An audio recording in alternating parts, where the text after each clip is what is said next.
I love these Dash for Cash races. Round 2 today from the Homestead-Miami Speedway. You saw the 4 drivers going for the big payout. One of them, A.J. Allmendinger, who won for the first time on an oval last Saturday at Atlanta Motor Speedway. But when you look at what he's accomplished in his career, so diverse, and the smile says it all. I think he's having as much fun as he's ever had, and that was apparent last weekend in the ATL. Let's go from the driver's seat with A.J. Allmendinger, Jamie. Let's hit him up here, Adam. Hey, AJ, it's Jamie Mack and the guys back at the FS1 booth. You got a coffee? I got you, man. All right, man, it was fun to watch you win that race last week at Atlanta, and a big payday possibly today, $100,000. But you didn't get to race yesterday, so where'd you watch from, and tell us what you learned and how you're going to apply that today. Well, they were going to let me race yesterday, but I said my TV body can't handle 2 days in the heat like that, so I had to back it down a little bit. No, but can't thank College Racing enough. Matt Colligan, I know you're watching, so we love you, man. I watched from home and tried to study as much as I could. Talked to my teammates, Ross Chastain, Justin Haley, yesterday when I got here to Homestead. So learned a lot. We're going to go out there and give everything we can, and can't thank Xfinity enough for giving us a chance at this $100,000. All right, buddy. Well, good luck today. It was fun to watch you get that first oval win last week, and we wish you the best today. Appreciate it, man. It's you and Boyer together. That's last week. It was fun listening after I got home and to watch that on TV. So I appreciate it, and can't thank Ellsworth Advisors enough for being a part of this race team all the time. So thank you, guys. Trying to put on a show here.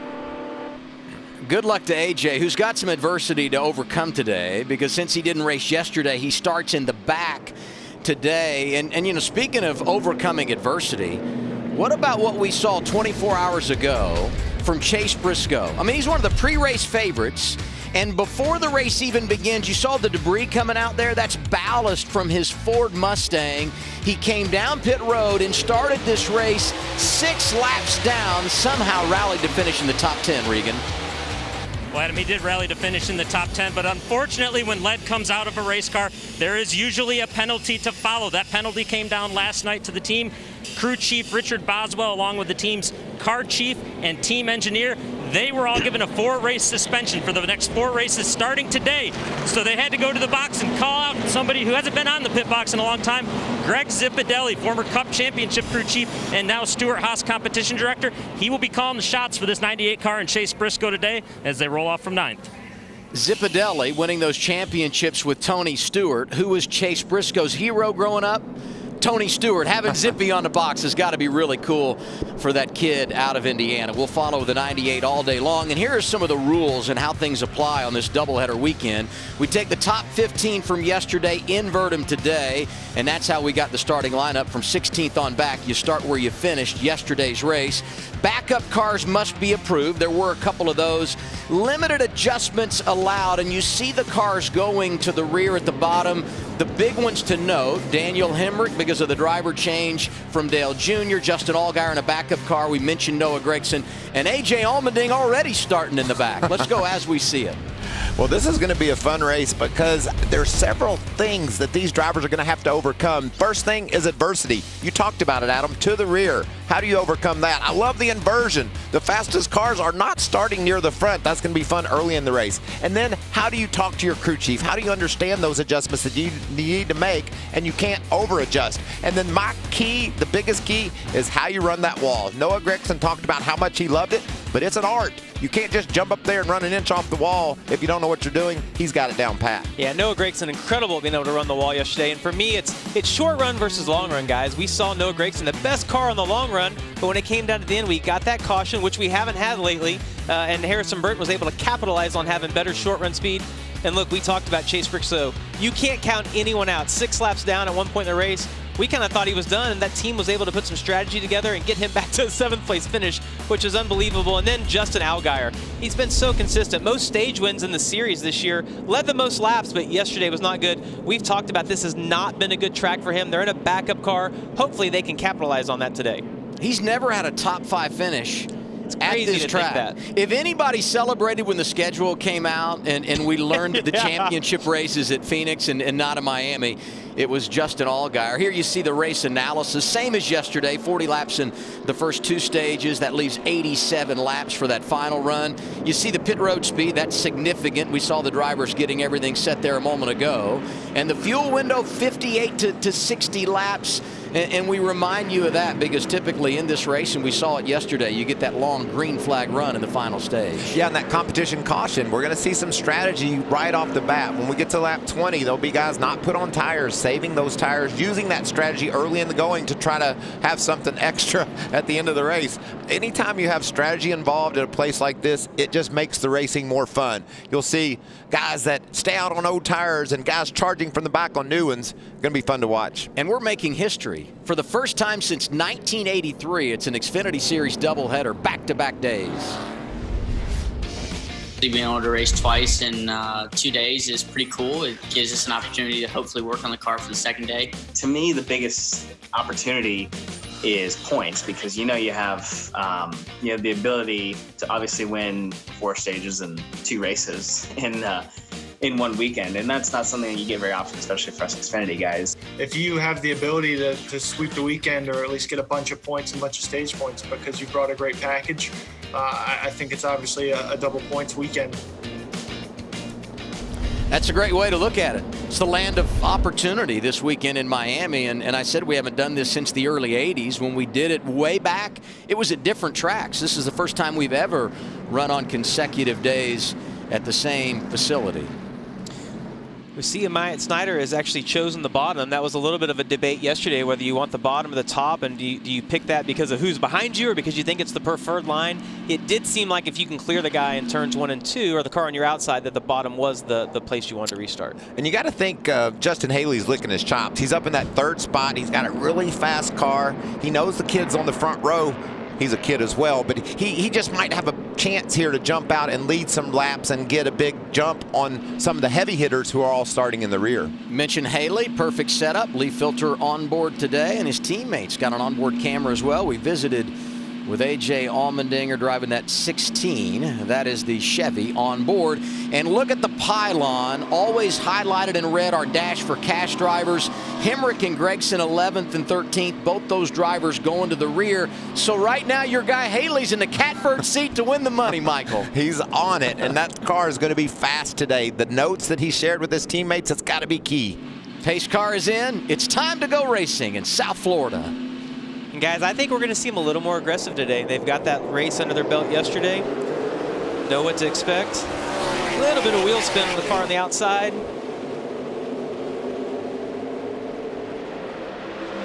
Harrison Burton making it 3 wide. That's something you're going to say all day long, Adam. These guys getting 3, even 4 wide because of the multiple grooves here at Homestead-Miami. And Ross Chastain had a different plan than Justin Haley. He went ahead and said, I'm going to go up and lead these first few laps, as he's on the inside of him getting here to turn 3.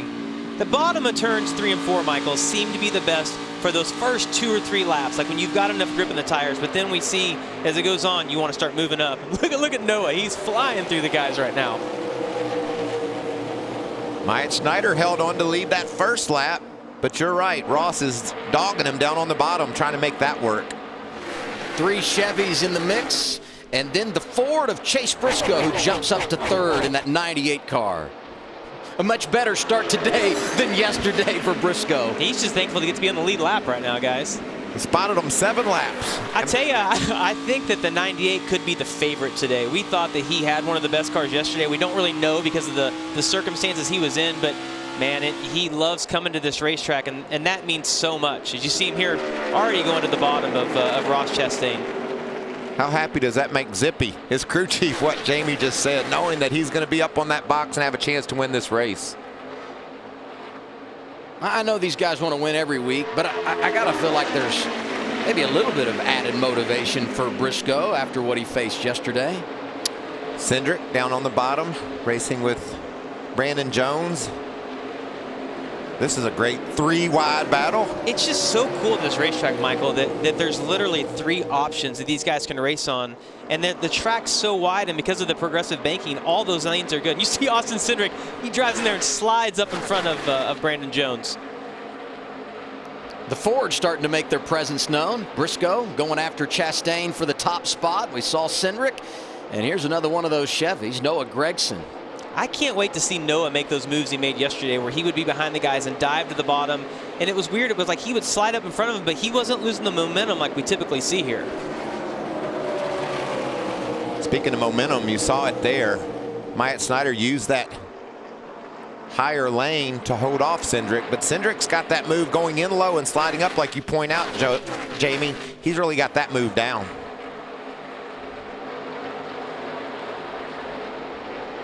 Middle of your screen, red and yellow car. That's Michael Annette, who had a 6th place finish yesterday. In fact, Junior Motorsports, 3 of the top 6. The only guy that faced problems, we talked about him earlier, Justin Allgaier.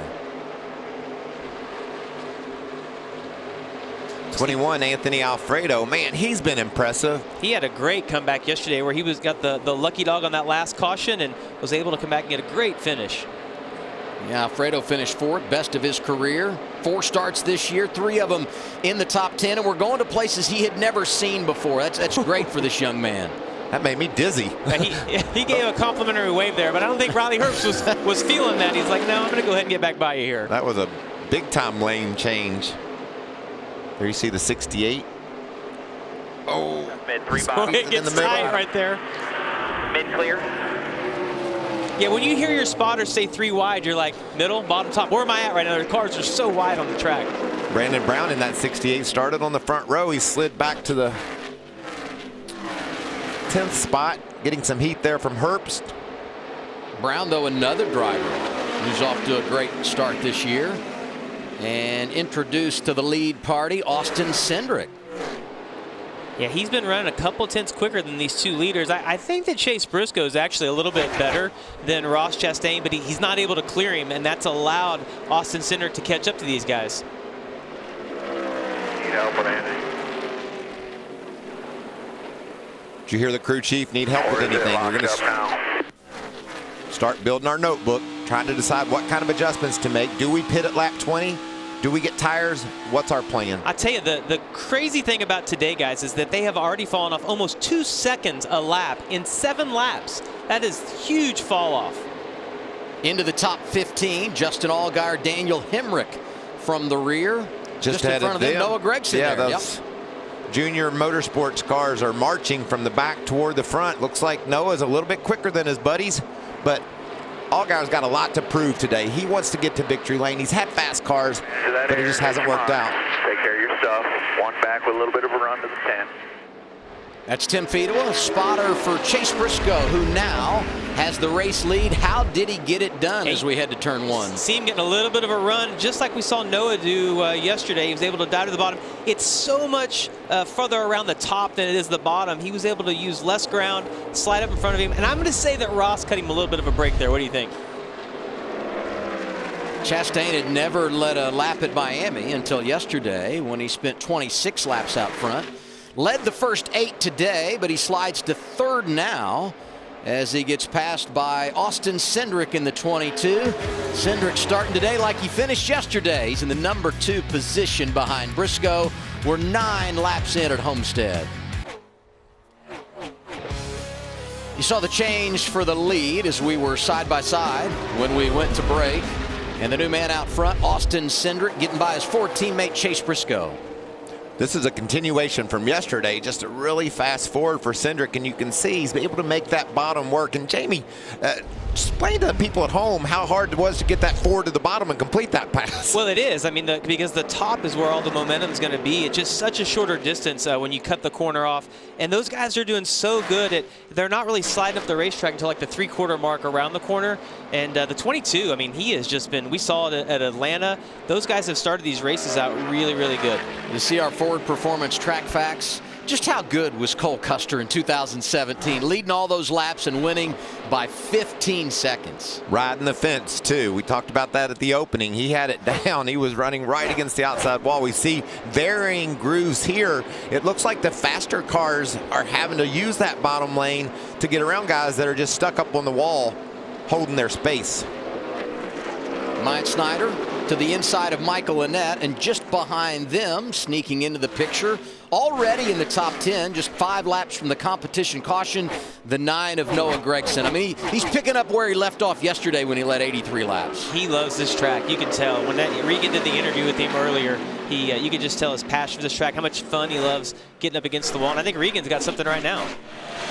Well, Jamie, right behind him is the number 7 car of his teammate, Justin Allgaier. Justin had a rough day yesterday. Not only did he not like his race car, but then he ended up tearing it up towards the end of the race when he had a tire issue with the right front. They completely changed setups on the backup car overnight. Went to what their teammates, Noah Gregson as well as Daniel Hemrick, had in their race cars. Thought that would be a little bit better for him today. So far, he's been quiet on the radio. I'd say quiet's good, right? Well, and he's running quite a bit better today than he did yesterday. I mean, he started in the back, and he's followed Noah up through there. And we know how good the 9 and the 8 were yesterday. So, I mean, to me, that's a no-brainer. You'd want to put their setup in and try that today. And it's showing that it's working. Oh, that's a hard angle, but you can see Allgaier holding off the fence. And look at this 19 car. Brandon Jones closed right in on the back of Chase Briscoe for second and able to dive to the bottom. That's a strong move right there. And, you know, we talked yesterday, Michael. We thought that this would be a great track for Brandon Jones because he dominated Auto Club. And it's a track very similar to this where you run against the wall and there's a lot of give up in the tire. So not surprised to see him get it together today and in the top 3. 2 other things I would throw on top of that. Right here. When you mentioned Brandon Jones, his crew chief is Jeff Mendering, who was calling the shots for Cole Custer a few years ago. And his first win was on a 1.5 mile last fall at Kansas. So all those things together, including what you said, Jamie, make you think he's someone to watch. And on board there with A.J. Allmendinger, he's not moving through the field quite as fast as I thought, 17th right now. No, but he's probably just feeling it out a little bit, making sure that the car's where he wants it to be. They might come in and make an adjustment here. I don't think we're going to see tires, but, you know, they might make an adjustment here. The guy that's being quiet again today is our winner from yesterday, Harrison Burton, up to the 6th spot. Again, not making any noise, just steadily moving forward. When you talk about Allmendinger not moving towards the front as quickly as these guys, already into the top 10, Noah Gregson and Justin Allgaier. That's impressive. Just eating them up, as you see, another position picked off there by Noah. Yeah, and Allgaier's the best surprise here, right? Because we talked about not a good track for him, struggled yesterday. Regan said they put that other setup in. So he and his car right now is probably feeling pretty good. How fun is that, Jamie? Give me that guy's setup. Yeah, I'll just take 2 of those, right? That's what teammates are for, right? Well, in every position. Oh, my goodness. That is so much fun to watch him do that. Every position you get right now is big because we're going to get this competition caution, and then you get your reset and a restart, and you can go get you some more, right? Noah's already getting all that can be got. Yeah, that's true. That's all there is. How about that 9? Doing a little bit of everything right now, Regan. Well, he is, Adam, and much like Jamie just said, he's getting everything he can get, and we've got a caution on the track right now. Yeah, and this would be the competition caution. And, you know, yesterday we had some drivers come and take tires, none of the front runners, and it'll be interesting today because we saw how fast those cars were, and you know, we were close to getting it paid off to coming early and getting tires because we almost ran out caution-free in that final stage yesterday. It's such a tough call for the crew chief. Really, you know, the drivers are just screaming, give me tires, give me tires. No, we've got a plan. You're not getting any tires right now, so it'll be interesting to see how this thing is split up. Mentioned earlier, doubleheader today, just like yesterday. Right now, it's the Xfinity Series. Later on, coverage begins at 3 o'clock with NASCAR Race Hub. Mike Joy, Jeff Gordon have the call at 3:30. It's the Dixie Vodka 400 again on Fox and the Fox Sports app. Denny Hamlin on the pole. Martin Truex Jr. trying to go back-to-back after winning on Wednesday night at Martinsville. Truex so good at this track. Truex with a great Wednesday night like you talked about, and Denny Hamlin with not such a great one. So see if he's able to rebound. Under caution, we'll step aside. Austin Cindric leading in the opening stage here in Miami for these Xfinity cars.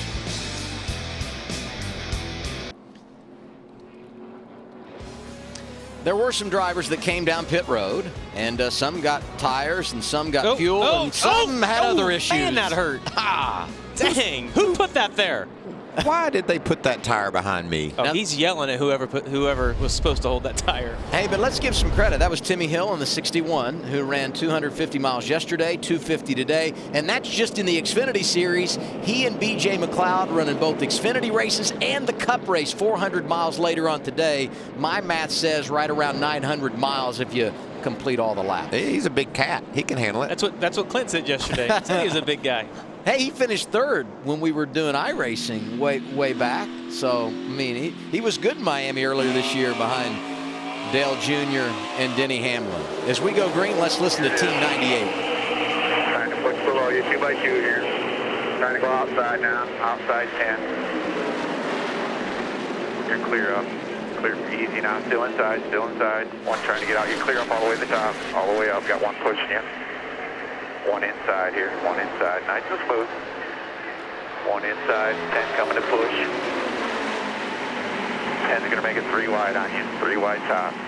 Keep digging up there, keep digging up there. Nothing in front of the 19 when you get to them, you're in the 11. You're clear there. In one lap, he had inside, outside, one pushing, one behind. He had a little bit of everything there. That was a great job by Tim Fedewa, getting him really good information, guys, of what was around him. What's the latest on the 9 car, Regan? Well, we'll try this story again, Adam, see if I can make it through it. Hey, they did a lot of work overnight to that race car. I know it looks like the same car from yesterday. They had the entire nose off that car. The whole right side was off of that race car, and that's obviously because he was right against the wall, much like he is right now. They had a lot of repair to do. Team told me they got maybe 3 hours of sleep last night before they got back to the garage this morning at 5 a.m. That's a great story, and that is why he's taking that money he won last weekend, Michael, in Dash for Cash and putting it in envelopes and handing it to the team on Monday, tomorrow. I love that. And, you know, he paced the guys that started in the back toward the front, but now Allgaier's gotten ahead of him. Justin inside the top 5. He's the fastest junior motorsports car. Although, look at that momentum off the corner for Gregson. I'm telling you, when you can get the top working, it looks like you have 100 more horsepower on the exit, and he's already committed. I mean, look at that, guys. He is literally right against the wall. There's how many times, Michael, if you thought you were high and you heard your spotter come on the radio and say outside, you're like, there's no way a car can fit between me and the wall. And surely they do.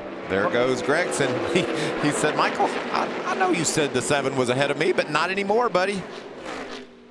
See the 7 going to try to turn back down underneath him there. It's not going to work out. The 9's going to have that momentum he needs. They've closed in on Harrison Burton. Harrison had a nice restart there, was able to get to the bottom and grab a couple of spots away up to the 3rd position. He was running 4th late in the race yesterday, Michael, and I said, well, he should be really good tomorrow because this is like his practice. Because he's a rookie, he comes back, wins the race, and now he's running 3rd. So I guess no practice necessary. Well, what an impressive rookie he's been, and what an impressive group of young racers we have in the Xfinity Series. It just doesn't surprise you when you see any one of these young guys step up and get your attention. Cindric out leading, Jones 2nd, Harrison Burton and Gregson battling for 3rd. And you know, guys, when we're watching Noah Gregson here, the key to running high is that you have to enter high. You have to commit to entering right against the wall. And if you watch the difference between the 20 and the 9 right here, Harrison's running high, but the 9 is entering just a little. Of course, he's going to go away now and try to get him on the bottom. But you have to enter with that quarter panel right against the outside wall. Jamie, here comes 39. You want to see the importance of tires?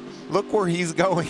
That's Ryan Sieg. He started way in the back, and watch him just eat these front runners up. Well, he told Cowboy it felt so good yesterday, he wanted to try it again today, guys. And I love this strategy. Yep. You know, that team has to get what they can get when the getting is good. Cowboy Starlin, a great crew chief, he understood that his team had an opportunity here to seize some stage points, maybe even win this stage and get a playoff point. This could be big for this team as we race toward. Wow. Well, Noah just left a couple of inches of tire on the exit of that corner. All clear, I guess. Look at that. Ryan said that was cute, but watch this. Yeah, and I don't know why Noah would have raced him there knowing he had tires. To me, that would be a situation that you'd let him go. I mean, he's got tires. You know he's going to be faster than you, and you really don't gain anything by doing that. But Noah's having fun. Well, he wanted to hammer down. He knows in about 10 laps he's going to have those tires. You said it, Michael. 10 to go in the stage. Sieg has come from 22nd up to 2nd as he goes underneath Brandon Jones, and only 1 remains. He'll try to run down Austin Cindric and win this opening stage just like he did yesterday. Don't you think that's great for CMR Roofing, his sponsor? I mean, everything they're doing is good for this team. They don't have quite the funding that some of the top teams have. We've seen this kid be really impressive behind the wheel. I love this call.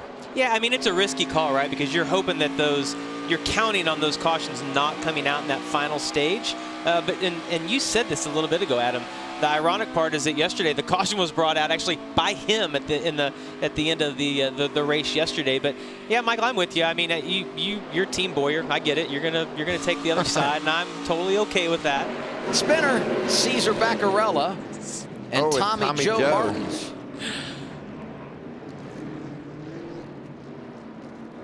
You always see Cesar when we're racing down in Florida. Raced at Daytona earlier this year in that 90 for Mario Goslin, and the 44 Tommy Joe Martins. They own that team, and it's been a difficult weekend for them for sure. Yeah, Tommy Joe had such a great run at Bristol, right? He was running up near the top 10, got taken out late, but there you see the young racer from Mississippi. See the smoke up ahead. Those two get together, and that's an interesting part of the track to get together on. It looks like they were both actually on the straightaway. I'm assuming that one of them just didn't know the other was there. Maybe the spotters didn't tell. It doesn't look like anybody has any flat tires that would have, you know, caused their car to. You're supposed to 1-800 call before you dig. And he dug. He dug in.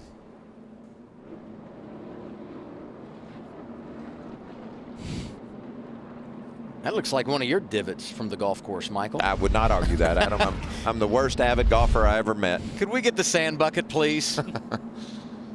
What do you do now? I think the front runners stay out and get those stage points. What do you think, Jamie? Are you going to see some guys pit here, switch it up? We're only going to run 3 or 4 laps on these tires. Yeah, 3 or 4 laps here, though, is a big deal. I don't know, Michael. I think you've already. I think I'm staying out here. I want the fresh tires for the longer run that's going to happen after this. Well, you know, most of the guys in the top 10 will, because they want to get the points. They have to. You heard the guys talking earlier before the race how important points are right now in this part of the season. So I think they'll stay out and get them. But if I'm outside the top 10 and don't think I can get there, I'm pitting. I agree with you. Take a chance. Now, what about this? What if you're A.J. Allmendinger? He didn't pit earlier. He's 15th. You pit here. I think we see him pit at him. Get a bunch of track position and then just stay out at the end of the stage, and you're only down 2-3 laps on tires. Reestablish that track position. What do you think on that? He's in a unique position because he doesn't care about stage points. Yeah, that's right. I'm not running full time. I mean, it's such a different situation. But you know what he does care about? Winning today $100,000, Adam. and getting that dash for cash money. That's right. We've cleaned up our second caution of the day. Going to have a short run to end stage number 1. Drivers to watch: Chastain, Brown, and Annette. All restarting outside the top 30, but on fresher tires. How do you play this, Michael? Stop. Go as slow as you can. Save your tires and get that track position. But one guy that's going to be set on go is on the outside of the front row. Ryan Sieg. He's thinking, I've got to win this stage to take advantage of my crew chief strategy. Yeah, Brandon Jones did a really good job there pushing Austin Cindric out front. But look, guys, tires are going to win this. Look at how much faster. 4 wide? Are you serious? That's beautiful. Right. You're clear low. Unit 22. This is 39 radio. Listening to Ryan Sieg's team. How good does that feel, Jamie? He's working the top here. Oh, yeah. Get you a good corner here. He's 1 back. Still 1 and gaining. Look at that. All clear. Yeah. Yeah, those tires make such a difference at this track. Now, look, he's going to be on the flip side of that here in a little bit if they elect to stay out and don't put tires on at the stage break. I almost think they have to put them on. He's been running so hard. Those Goodyears have done a nice job, but they're going to be worn out. Well, that's what they did yesterday, right? I mean, they came right back at the end of the stage. They committed to it. But to Clinton, Michael Waltrip's point, he's got 20 stage points now and 2 playoff points because of the strategy that they've had. So that's worked out for them. Curry in the 74 also has tires. Got him at lap 22. And there you see Michael Annette as well. He pitted. You talked about starting back in the 30th position. He decided he would go for it. If I was those guys, I would have laid back. And I would have too. It's going to be interesting to see how they hang on once they have some track position. But this track, 2 or 3 laps, makes a huge difference on tires. Chastain has laid back. He continues to be scored outside the top 30.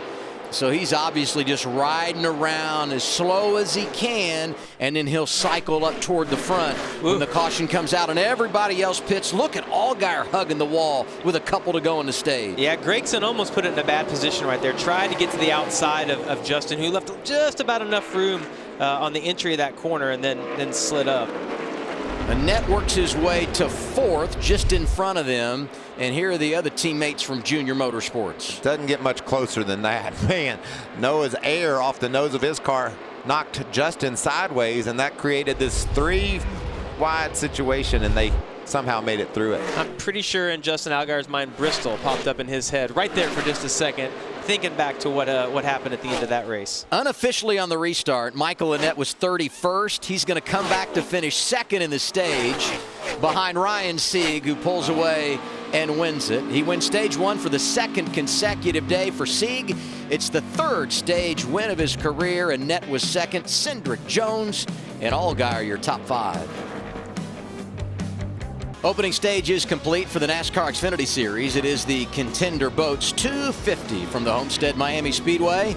Ryan Sieg able to win that opening stint of the race. He gets 10 stage points and a playoff point for his efforts. Playing strategy, came down pit road at lap 22, put on tires, and Michael Annett shocked us all, restarting 30th with 4 laps to go in the stage, and comes back to finish 2nd. And now the question becomes, how do you handle it from here, right? You got to pit. And he is. I mean, it's the exact same strategy they used yesterday, and like we said, if the caution doesn't come out at the end, they have enough tires. Travis Mack working this strategy on the pit box, Regan.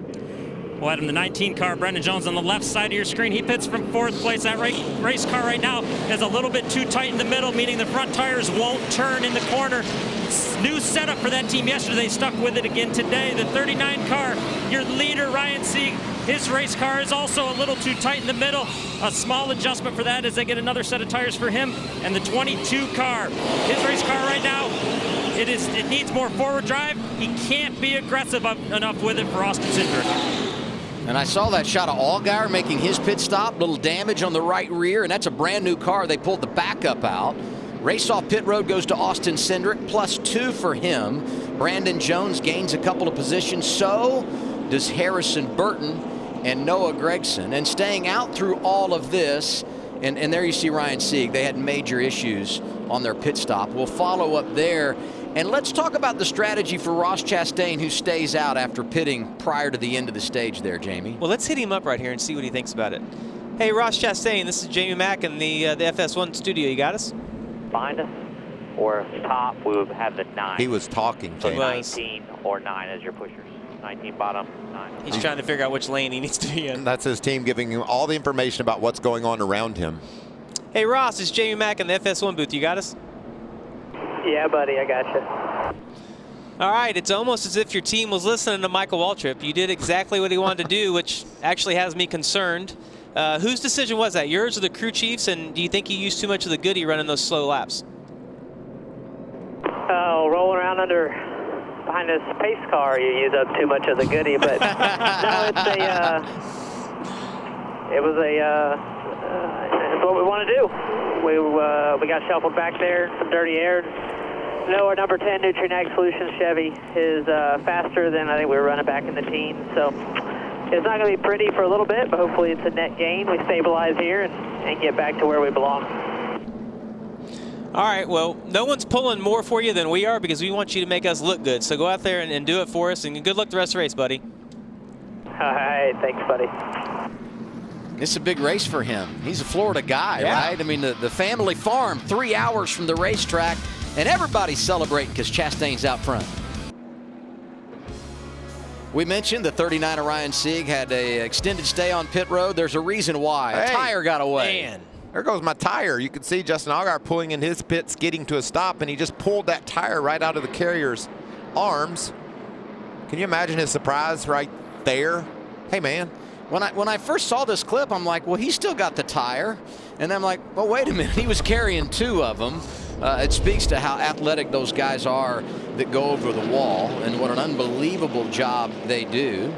And as we prepare for the restart to begin our second stage, Here's a drop in on those drivers going for the $100,000. Gregson leading the way. His teammate Daniel Hemrick from the back is 7th. Haley and Allmendinger 10th and 11th. A pair of teammates going for the $100,000 today on the restart. Chastain and Cindric. Chastain, older tires, takes the inside lane. Ross told us it wasn't going to be pretty for a bit. Hoping to stabilize somewhere inside the top 10. He's already lost the lead. Yeah, and unfortunately, when you have those little bit older tires, those guys like Brandon Jones being the third doesn't want to deal with you. He knows you're going to be a little bit off when you get down to turns 1 and 2. You think they told Brandon he's on older tires? I mean, he's like a shark. Yeah. Be interesting to see, though, how well Ross took care of those tires and how much he's going to lose, and can he stay up in the top 10? Early answer is no. Michael Annett back there in 8th. Got all those stage points. Two different schools of thought there, although originally they did something similar. That was impressive, though, that run through the field. Just keep that in mind as we race toward the checkered. If there's a caution flag with a couple to go and you got any tires, you're coming no matter what. It takes them a few laps. But once we get going, that 22 car really starts to find momentum early in a run. Yeah, and guys, he can run the bottom, the middle, the top. He seems to have speed anywhere on the track. Like we saw him run the bottom of 3 and 4. Now he's running the kind of the middle to the top of 1 and 2. He's just going where Brandon Jones isn't, trying to get some clean air on the nose. That's one of the things, though, when they reconfigured this place that made it so great. We talk so much about running the wall, Michael, but the reason people would say this is a driver's track is because you do, in fact, have options, right? Yeah, and Jamie, I want you to try to explain to folks, when you go to that bottom line, how tempting it is just to mat the gas, but you can't. You'll lose the nose of the car. I mean, it's just really finesse. Around the top, you want to run nearly as wide open as you can against the wall, but at the bottom, you got to really roll out early. Yeah, and when you hear the throttle, it's a lot of off throttle time, and you're seeing those guys, you want to get the left front on that line. You can feel the banking, become a little bit less. We see a pass to the lead right here, Austin Cindric. We talked about it. His car has been so good on these shorter runs, and he can go anywhere on the track. He's passing Brandon Jones on the bottom. Going to slide up in front of him and hope that Brandon doesn't have a big enough run on the exit of the corner. Not going to get much closer. And he better hope he stretches it out, because there's company a-coming. I love the looks of this 9 car for Noah Gregson. You see him down on the bottom, but he's usually up around the top. That's a great sign when you have a versatile car. Yeah, and he said, earlier in the week that he was going to focus on trying to run 8 to 10 laps on the bottom and have some more speed there. And they struggled with that yesterday. So I'm thinking that's probably what they went back and worked on last night, is to get that car a little better in the short run. And it looks like they have been a little bit better today on the short run. And that's the one thing he told me he really needed to improve on. We saw it yesterday. He's comfortable by the wall. He said, the one thing I've got to get better at is running that low lane early before it's time to jump out and run the wall. Our Chevy onboard, A.J. Allmendinger from the back to 8th. And I'd say he's on his normal schedule. 3rd start of the year, every time he starts in the back and always finds his way to the front. Yeah, I was a little concerned with him at first, Adam, because he didn't really see him move up like some of the guys did. But he's recovered and has some good speed now. And watch Daniel Hemrick in that 8. He's come alive here in this 2nd stage and is able to drive up toward the top 5, inside the top 5. Yeah, and they're adjusting that car for Daniel today. I mean, Dale Jr. was in that car yesterday. He might want something a little bit different. Maybe he's become more comfortable with the racetrack today. But, man, quietly having another great day. Big attaboy for Taylor Moyer, the crew chief there, who does an outstanding job. Did it last year, working with so many different drivers. A lot more consistency this year. You're going to see Hemrick a lot, Jeb Burton. And you mentioned Dale Jr. driving that car yesterday, his only start of the year. Interesting part about Daniel Hemrick, and he told us this earlier in the week, is that they're using a different seat this weekend than what he would normally use. He's actually using Dale Jr.'s seat, and he's using the bottom half of Dale Jr.'s insert and the top half of his. And I asked him, I'm like, listen, you're not going to get to practice with that. How do you feel about it? And he didn't seem that nervous, and it appears it's not bothering him at this point. See, Noah bounces down there toward low, just trying to side draft, cut off the momentum from Brandon Jones. So much fun to watch. So much fun to watch. What do you have, Regan? Well, just to add to what Jamie was saying right there, I walked with Daniel to the car today as he got ready to climb into it, and he started talking about that seat. I, too, have had to sit in one of Dale Dale Jr. seats before. That seat leans so far to the left, it is very unique, something that's not a lot of drivers like to do. So Dale Jr.'s in his own world on that stuff. Hemrick definitely having to adjust to that right now. Yeah, I mean, to add to what Regan's saying, that would really bother me, you know, having to use someone else's seat. And the fact that you don't get to practice, I've sat in a lot of cars at the shop and thought, yeah, everything feels good. And then you get out on the track and you're like, this is not what it felt like at the shop. What about this mess? These guys can't sort it out. We see side drafting, slide jobs. I mean, everything you want to see in a race right here between these three racers. Make it 4. Halfway through our second stage, and they're getting after it. Gregson's there, Burton, Hemrick, Brandon Jones, 2 from JGR, 2 from JRM, and this is just awesome. You know, the interesting part of watching these guys is that Noah Gregson is sideways, bouncing off the wall, looks, you know, all over the place, exciting to watch. And then you look at Harrison Burton, and it's what we saw from him yesterday. It looks very in control, very smooth, trying not to slide the tires. 2 totally different styles of driving, and they're running within 100 feet of each other on the racetrack. The most impressive to me right now is Daniel Hemrick. You can see Gregson back to the bottom, but Hemrick has really done a nice job driving up through the field. He likes the bottom of the racetrack. I think that will pay dividends in the long run if you can hug that white line at the bottom. Look at that corner he makes there. Now here comes the momentum from Gregson, and you know what's going to happen. Is he going to give him a push, or is he going to slip below him? I haven't seen a car run as good as the 8 on the bottom in a while, especially this deep into the run. That's impressive that he's not having to use all of his car right now. As you see, Noah gets a little more run on the right up against the wall, but Daniel's running a nice, comfortable place on the track. You know who's really enjoying this racing?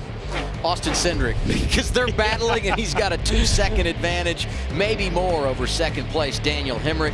18 laps complete in stage 2. Closing on the end of our second stage for the NASCAR Xfinity Series at the Homestead-Miami Speedway. Another doubleheader today for NASCAR teams. Later on, Cup cars hit the track. You can watch it on Fox with coverage beginning at 3 p.m. Eastern time. But we've got a lot of business between now and then. Austin Cindric hopes to be the first guy to victory lane today in Miami. Looking good right now. I'm glad these guys have sorted it out for a minute, Jamie. I'm getting my breath here. I mean, that's just been such great, intense racing action. Well, then Gregson's been so much fun to watch, and we were comparing him to Harrison Burton. And if these cars could talk and had voices, Harrison Burton's would have Igor's, be real calm, real quiet. Thanks for noticing me, right? Appreciate it. And Noah Gregson's would be like the Tasmanian devil, just all over the place with the big dust storm behind him. I mean, his personality does fit this style of racing. And I think what's cool about Noah in the statement he's made this year, Michael, you win at Daytona, you win at Bristol, and we've been to a number of tracks that you would say are in between. He's been good at those places too, just like today.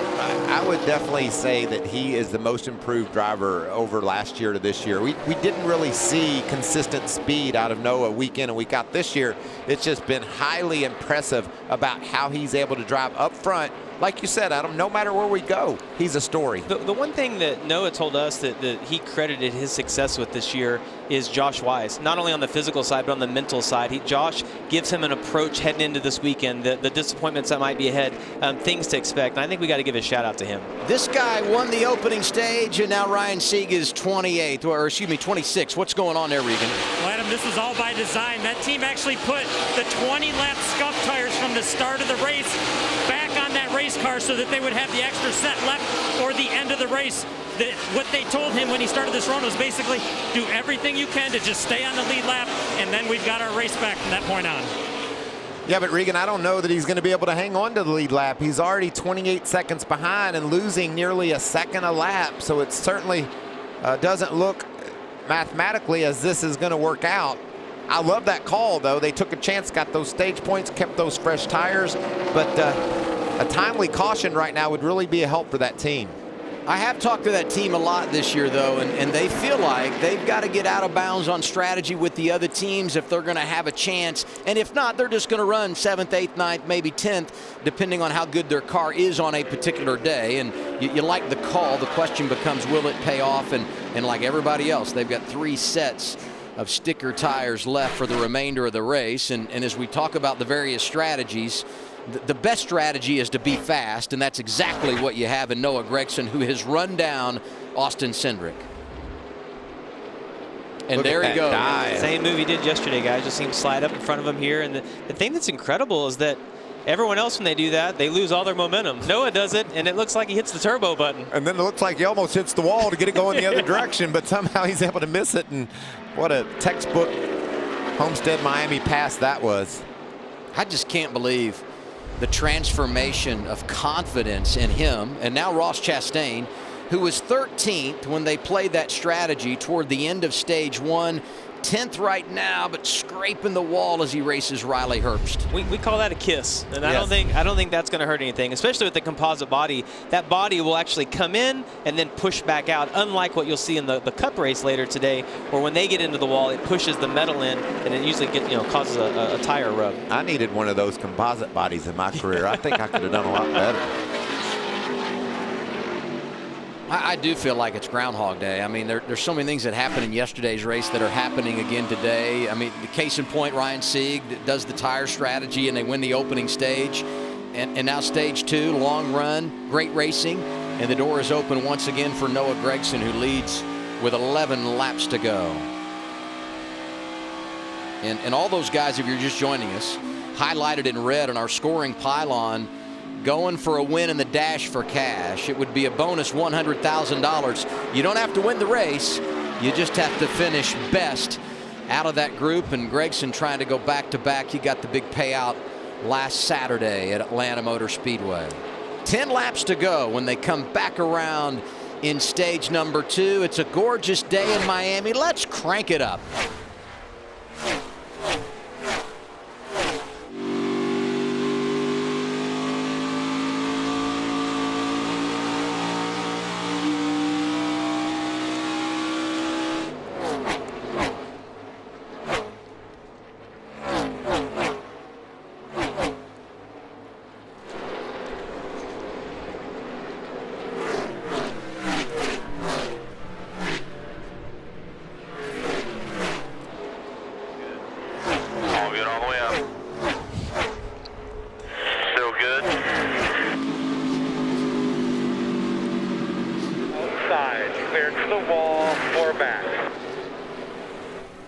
There goes 39, lap down.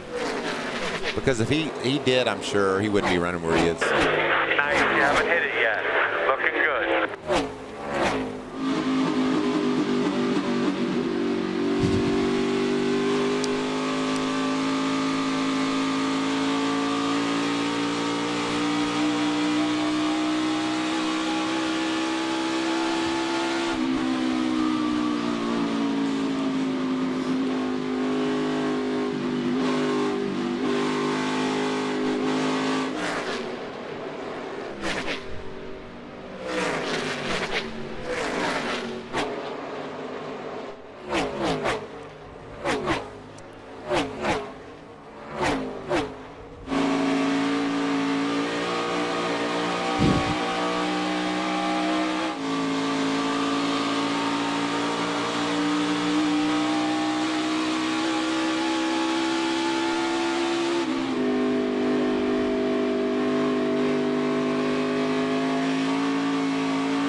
Cars can do it, you know, like the kids and the guys that's packing air is almost a second.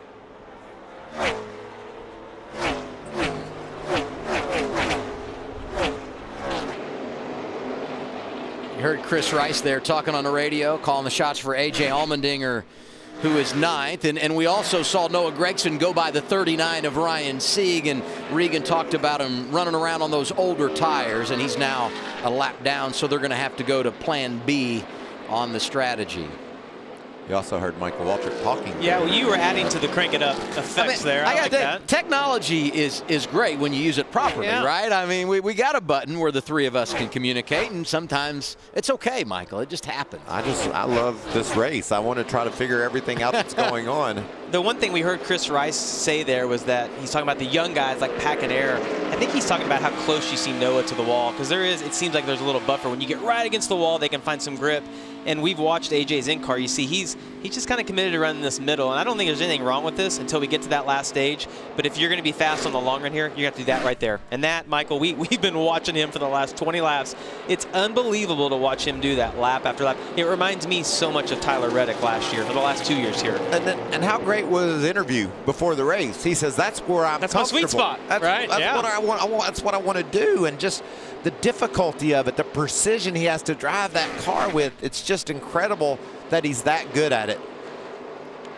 And you know, the thing is, guys, when you see someone good at that, they don't care about the consequences of it, right? Like, he's not, like, I feel like any logical thinker thinks about, if I get into the wall, I can tear my car up, but he's just really good at it. Amazing job. What about Brandon Jones, third right now, Regan? Well, Adam, it's extremely hot out here today, and we've talked about fitness and what different drivers are doing.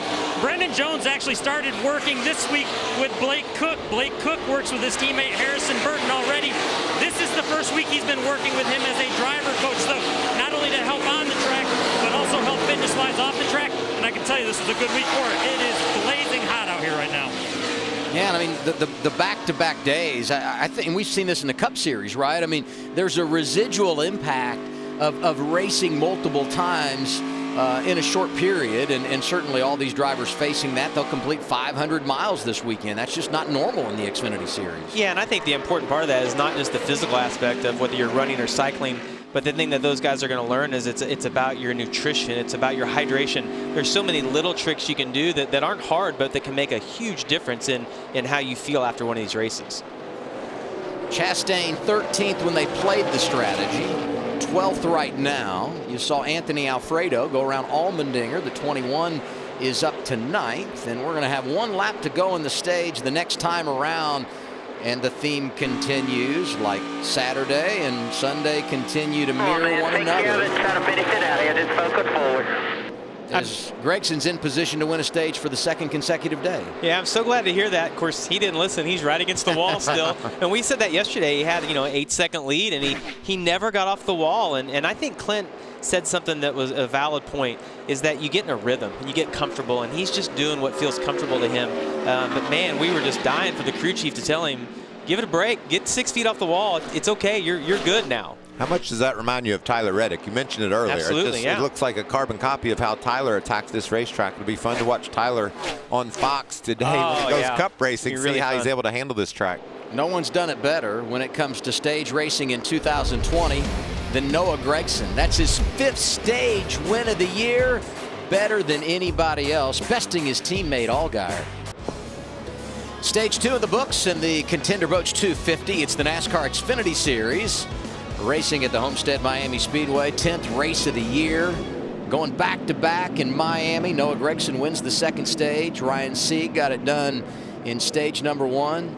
Cindric, Jones, Briscoe, Hemrick in the top 5. Burton, Allgaier, Annette, Alfredo also scoring points. And obviously everybody going to take this opportunity to come down pit and get those fresh tires.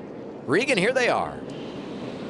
Well, Adam, it has definitely been a fun run to watch right here. The 22 car of Austin Cindric. He was trying to save his tires at the start of that run. Unfortunately, by the time we got to the end of the run, all he could report was that the race car needed a lot more to beat the 9 car Noah Gregson. The 9 car Noah Gregson, the right side of your screen right now, he's been having some trouble getting into his pit box today. His brakes have been locking up. Otherwise, that race car's good. The top side of the racetrack is just getting a little bit greasy, though. Means it wants to slip and slide too much. And now we get into that interesting point in the race as we have the race off pit road. Great job by Briscoe. That group has been awesome all year on the pit lane. Burton goes +3. Hemrick gaining a spot, and Cindric dropping back. I just can't wait to watch Gregson here as we maybe get a real long run. Let's hear from the guy that won stage 2, Jamie. Hey, Noah, this is Jamie Mack in the FS1 booth. You got me? Yeah, 10-4. Man, we are having so much fun watching you run right against the fence.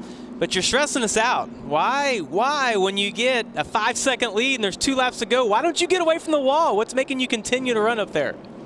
If I get more than 1 or 2 inches away from the wall, it really changes the balance of the car, it frees it up. So if I get any further away from it than 2 inches, I'm going to wreck. I'll just slide up and pound the fence. The wall, it acts as a buffer. It pushes on the right rear quarter panel, and it allows the car to stable up. It's got a lot of security when I'm right up against the wall. So overall, really, really great pit stops. Really happy with how the track and the car and the bounce and everything is, thanks to PUBG Mobile. But man, I'm having a blast doing these slide jobs and whatnot. It's been a fun time. So we'll see if we can get back out there soon and have some fun. Well, we have had a great time watching you. Good luck. Keep it up, and we'll hopefully get to talk to you here later in the day. Sounds good, guys. Thank you. A couple of other news items here as we wrap up our second stage. Matt Mills, the free pass. He will restart 23rd. Brandon Brown, engine expired. He's in the garage and done for the day. The time for patience is gone. Show me the money. Noah Gregson with a win for the second time this year. Briscoe in the high lane. It's Chase Briscoe who wins it. They're just all scraping for what they can. Doing all you can, putting it on the edge, running into the wall, and driving to victory lane it. And of course, an extra $100,000 on the line today for 4 drivers. Then $100,000 on the line for these kids, Jamie. I tried last week, Michael. I tried to get Boyer to give me a show me the money. Will you give me a show me the money in honor of these guys going for the cash? Show me the money. I love it. I love it. Who's it going to be? A.J. Allmendinger, Justin Allgaier, Daniel Hemrick, or Noah Gregson? I'm going to go out on a limb and say Noah Gregson maybe pulls this off. You're gutsy. Yes, I thank you. It's it's quite the analysis there from OM Dub. You know, I said it off the top. It's not the heat. It's the humidity when you're racing down in Miami. And drivers, well, they knew it was coming. I'm drinking a lot of water right now. I'm hydrating as much as I can. You grill a medium rare steak at 135 degrees, okay? Think about that. We've seen these in-car monitors be 140, 145 degrees, and that's mind-boggling. There's no way that can be good for you. Because I feel like the thick air, it almost like tastes better. It's a weird way to describe it. So like I don't get as bothered by the humidity. I'm one of the guys that hotter the better, slicker racetracks. That's what I love. So it's going to be fun. I look forward to it. Hemrick is kind of a throwback, right? I mean, that makes sense to me, what he's saying there. But don't you think he's lying to himself, Jamie? The hotter the better? I don't think so. I think you just have to fake yourself out. You got to psych yourself up for the challenge to make sure that you don't leave anything on the table. I'm going over to Cindric's house to taste that air, or whatever he had going on. Put in perspective, how hot is it down there, Regan? Well, it's extremely hot, Adam, and we heard at the start of the show A.J. Allmendinger talk about the fact that he is in TV shape. He wasn't sure if he could do 2 races this weekend, so they'd only let him do 1. Well, I'm in TV shape too, and I'm not sure I'm going to make it through 2 races today. I have sweated through 2 T-shirts already out here on pit road. It is as hot as I ever remember being on pit road, and I don't care what we say about heat or humidity. It's just plain hot right now. Full disclosure, Regan Smith's a sweater. Absolutely. Yes, absolutely. Self-admitted, he would tell you. Self-admitted. Noah Gregson chooses the bottom line there. We see how versatile that car is when we do the restarts. He's able to dive to the bottom. And Jamie, I just think that's a really good decision to take the bottom, take advantage of how good his car is on those fresh tires down low, clear the competition, and then move up top. Well, and we've seen the bottom win almost all of these restarts, and then some of that's been because of the guy that's pushing from behind, but it just seems like there's a little more grip on the bottom of turns 1 and 2. The biggest thing to me, Michael, today is that Noah Gregson's car looks better on the short run. He's still really fast on the long run because of the line he can run, but he seems a little bit better on that short run. What's interesting to me about him taking the inside lane is if he had taken the outside lane, he would have had his teammate Daniel Hemrick behind him. I think that probably puts an exclamation point, Michael, on him taking the inside lane and the advantage. And it's just going to be easier on his tires. It's going to be better for his long run to be able just to run the bottom and not scrub those tires all the way around the high side. We talk about just a lap or 2 on the tires make them less effective, and if he runs the bottom for a couple, 3 laps, that's just less time on his tires. Gregson, the control car, on that inside lane. To his outside, restarting second, Chase Briscoe. Let's listen to the 98 as we go green 10, for the final stage. 5, ready. Green. No push. Push is coming. comes the push. He's on you even. 2 by 2. Trying to get outside. You're clear. You're clear all the way up. Still got him inside. Clear the 22. You in the 20. Door. Left rear. Clear, clear, clear.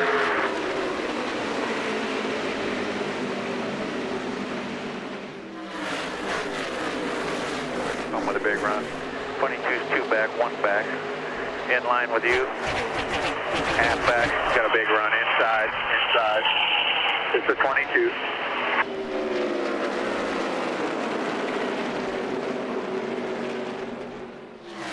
Everybody 2.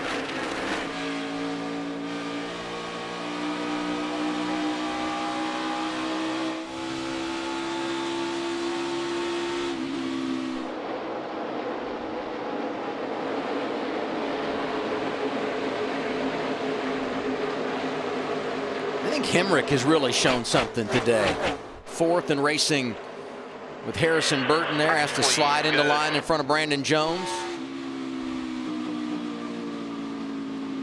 Daniel Hemrick got off to such a rough start at the beginning of the year, and he was mentally down. I mean, he's just really beating himself up. But boy, Adam, I completely agree with you. He has been so strong the last 4 weeks in this car. And he has the best car on the bottom. He's able to run that white line a little more than other guys we see. The 22, same boat. Like, he's really good, able to run the bottom. The 9 car, though, guys, his car's better on the short run than what it was yesterday. And the fact that he's out front right now, once these tires get old, I mean, he was almost a half-second a lap faster than Cindric, Briscoe, Hemrick as the run went on. So those other guys are going to have to figure out how to run that real high line if they're going to compete with Noah today. Yeah, and Jamie, I haven't seen much of a difference in the adjustments some of these cars make. They're good for a bit, and then they fall off of Gregson's pace. So can Cindric in the 22, who's dipping low on our leader right now, can his team make the adjustments he needs to close the gap on that 9 car? Certainly made the pass there, which is impressive. Dives to the bottom, and he's been pretty good down there. That's a good move, Regan. Yeah, Jamie, and you made a great observation about that 9 car and the fact he has been better at the starter runs. Dave Ellen specifically adjusted that car overnight for that reason. He felt like the win today, they were going to have to be just a little better early on in the runs. And as I got ready to do that report, the 22 passed him and made me sound really, really dumb right there. But that's okay. Hey, you're in good company, Regan. We miss one every now and then over here as well. Right. Hey, we should give a lot of credit, though, to Dave Ellens, because he's worked with so many young drivers and taken them all to pay dirt. You think about William Byron, what he did with Tyler Reddick a couple of years ago, and seeing Noah grow up a lot in 2019, his rookie season, and what he's done early this year. It's been great by Dave Ellens, an engineer that came over from Hendrick Motorsports. And as we close on lap 100, we look at our Xfinity fastest laps of the day. On board here with Allmendinger and Justin Haley racing each other. And Cindric fastest lap, 156 and change. Hemrick, Jones, Burton, and Briscoe, the other drivers on the board. Where's Noah Gregson? That tells you how solid that car is in the longer haul and how Dave Ellens was able to focus on the short run and make it better. Obviously, looks like still got a little work to do there. Talked about those adjustments. Look at Cindric. His car's really come to life now, and here comes Briscoe as well. They've closed the gap. Look at the 7 of Justin Allgaier. He went from 7th to 13th on the cycle of pit stops. They had an issue, obviously, on the pit lane, but he's coming back here, racing with Riley Herbst and the 11 of Justin Haley. Haley, one of those Dash for Cash drivers. He's been quiet today, just inside the top 10, but not too flashy. He, Allmendinger, and Chastain, 9th, 10th, 11th. So obviously that's about all the speed those cars have. All the Kaulig cars yesterday started off really good when the track was green, and it seemed like as the race went on, they faded a little bit more, and now the track has rubber on it, and we see that they're all together again. I tell you guys, I'm watching Austin Cindric, and either the 9 has made a bad adjustment or the 22's made a good one, because he is definitely quite a bit better than he was at the start compared to the start of the last run, and we see the pressure from Briscoe that he's putting on Noah Gregson right now. And look, Briscoe's one of those guys that we know will run the fence. He'll run that same line as Noah when it counts here at the end. If he gets in front of Noah, that could cause Noah a lot of problems as he tries to rally late in this run, because as you said, they like to run that same piece of real estate. Just about to lap 100. It's Cindric, Gregson, Briscoe, Hemrick, and Jones, your top 5 from Miami. We're a few months behind. The NASCAR weekend in Miami delayed, but we're happy to be in South Florida, one of the great venues that's hosted championship weekend for so many years. This year, a very important week for the NASCAR Xfinity Series, racing twice in consecutive days, and these races mean so much as you go over the balance of the campaign. Austin Cindric leading as we're on board here with those guys from Colleague, but Michael, you said a bit of a development in regard to the scoring monitor while we were in break. Yeah, Noah Gregson's long run speed is coming to life now. A couple of tenths the last few laps faster than Cindric, closing the gap there. And then you talked about the problems on pit road for Allgaier. He's raced up toward the top 5 now as well. You can see Cindric's adapted. He's not bringing a child into the No, but he world. adopted his lane. He took it over. Hey, Michael, I know you haven't been here working with Jamie a lot, but he's sneaky, and he will call you out. He's done it to me. He's done it to Clint. Now he's done it to you. Well, he's adapted that higher lane. Oh, boy. We might not be invited back. He is running that high. Maybe we should talk about Allgaier. Michael, what do you think about that? Well, you talked earlier, Adam, about problems he had on pit road, and he's certainly rallied and has been able to put himself in a position to race inside the top 10 and looks like it's got good speed now. You could see closing on Burton off turn 2. He's been impressive. Yeah, much better day than he had yesterday, and clearly the setup or this car, something is really agreeing with Justin Allgaier today. This is what we expected to see out of him. I've lost all train of thought. This is so clear on that last 2 minutes of TV. Yeah, you think though about the 2 days down here in Miami for junior motorsports, pretty good, minus what we saw from Allgaier yesterday. 3 cars in the top 6 yesterday, and well, Cindric got a piece of the wall, and here comes Gregson for the lead. 9 back out front. Yeah. Bumper. Ooh, he's packing air back on him. Pay attention to yourself. You said he was running that line, Michael, and you got to be careful. Yeah, and even Noah's stepped over the line. He's not perfect. The side of his car scratched up, but that's a little bit longer than you hope to hang into the outside wall. He couldn't get away from it, and obviously then he tries to put the block on Noah, but Noah took that line away, and now it looks like the 22's got issues, Regan. He just came over the radio, said, I think I got a tire going down. I'm going to come in next time. The guys jumped out the wall and got ready for a pit stop, so be waiting for that. Now this could work out for them though, because he's in the window, probably can make it from here, Jamie. Yeah, it's not the best strategy, but they can go. We know that we saw Chase Briscoe go 65 laps yesterday. There's 61 laps to go right now. It looks like he does have a tire down. So look, not the best strategy, but not the end of the world if the caution doesn't fall right here. Oh, that thing didn't stop as well with 3 didn't look like tires it, did it? as 4 would have. I hope he didn't overshoot the entry. It looked like he was hot coming in there. That's Brian Wilson on the left, crew chief. I liked what I saw though at Austin Cindric right there. He knew in order to win this race, Noah Gregson was running right against the wall. He went up, tried to adapt to that lane, and it bit him. And that's what makes what we're seeing Noah Gregson do so incredible, is that he'll get into the wall, but it's like he just barely brushes it and gets back off of it. It's so hard to do. 56 laps led today for Cindric. He's led more laps already this year in 9+ races than he did the entire 2019 season, and we'll see how this cycles through after they get those tires. And he barely made it. You saw the carcass coming off as he came into the pit area, and there are the remnants of that tire. Yeah, we saw it took about 18 laps for Noah to become the best car. He was better on the short run, but the 22 was better than he was. I think the 8 car is better on the short run. If we get a shorter run at the end, the 9 could be in trouble again. If it runs green long, he clearly has the best car. And you better put Justin Allgaier into that short run. He's showing up, isn't he? Yeah, he's starting to come through the field and is able to run that bottom, and that's what you have to be able to do to be fast on the short haul. He's raced his way back inside the top 5. I like what I'm seeing out of the 7 car. I don't know that I thought you could ever attach the phrase most improved to Justin Allgaier when it comes to racing in the Xfinity Series, but Saturday to Sunday, there is little doubt he has been the most improved. Regan talked about them sharing notes with their teammates when they adapted their setup from yesterday to today, and it's working out inside the top 5, and that's after the problem they had on pit road. Okay, I hear you, Adam. It's adapted. As soon as I said it, I'm like, Michael's going to beat me up on this. I'm going to go with y'all on that one, man. If that's the way you feel so strongly about it, it's fine by me. Myatt Snyder in the 93, kind of his teammate, driving the 21 today, Anthony Alfredo. I love those two. They've just done a nice job. Oh, we're going to go 4 wide.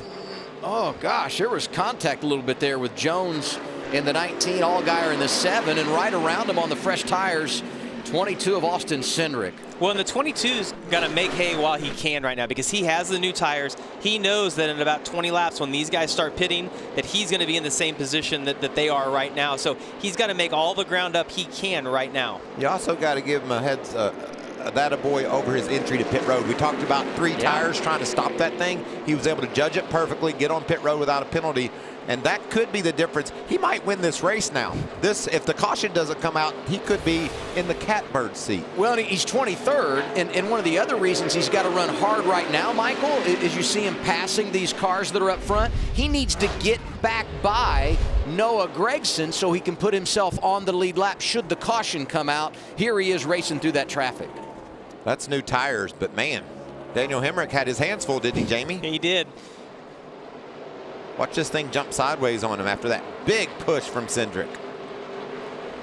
Well, and when you're Austin Cindric, your car feels good. You got new tires on it. When you're Daniel Hemrick, you're already sketching around. Cindric has been on pit road out of necessity. Everybody else going to have to pit soon as well. Green flag pit stops when we return. Things heating up at Homestead-Miami Speedway. 50 laps to go in this one, and there's Justin Allgaier getting too aggressive running the wall. How about the Miami stripes? You get it? I did. It's good, Michael. Yeah, and that's what one looks like. It's on the wall and it's on the side of his car. Off turn 4, he slipped into the outside wall, and that's more than just casual contact there. That could have pushed that rear end over a little bit and hurt his downforce. Yeah, and you spin the next straightaway or two kind of feeling that out and seeing if you think you have a flat tire like we saw Austin Cindric have, but I think he's going to be okay, guys. Justin Haley, pit stop, just under 50 to go. I would assume scheduled, right? Because everybody's got a pit. You want to get in early, get those tires, and get the good out of them, maybe before those guys up front get their service. Yeah, clearly if you're behind the leader, you're going to short pit to try to leapfrog them. I think the optimal time to pit is around lap 121, 125, so we've still got a few laps to go. You know, Michael, we talked about Austin Cindric short pitted. He's going to come out way ahead of these guys, but I don't think that's going to work out for them in the end. Yep. But you said it, Jamie. He's only going to pit 6, 8, 10 laps prior to these other guys. It's going to give him a big advantage on those tires. Could that be him clipping the wall? Could that be the key to him getting to victory lane? You think it'll hold up? I don't think so. I think he's going to come out in the lead, but I think the tires on when the 9, the 98, the 19, these guys, when they put their tires on, they're going to be behind, but they're going to be running so much faster when they come out. It's going to take him a few laps to catch him. But and I also am, you know, I don't know how much time he lost getting to pit road. You pointed out he had that flat. He was a little slow in turns 3 and 4 actually getting onto pit road. I don't know. I mean, Chase Briscoe was down 6 laps and came back and finished 7th yesterday. Right? I mean, I got confidence Cindric can do it. What about these 3? They can't work it out. I mean, it's been such a great battle, and now Justin, after scrubbing the wall, he seems to have gotten his mojo back. Lost a couple of seconds there for a lap or 2, but he must have felt it out and figures everything's okay. This is a great battle. We've seen it raging all day long.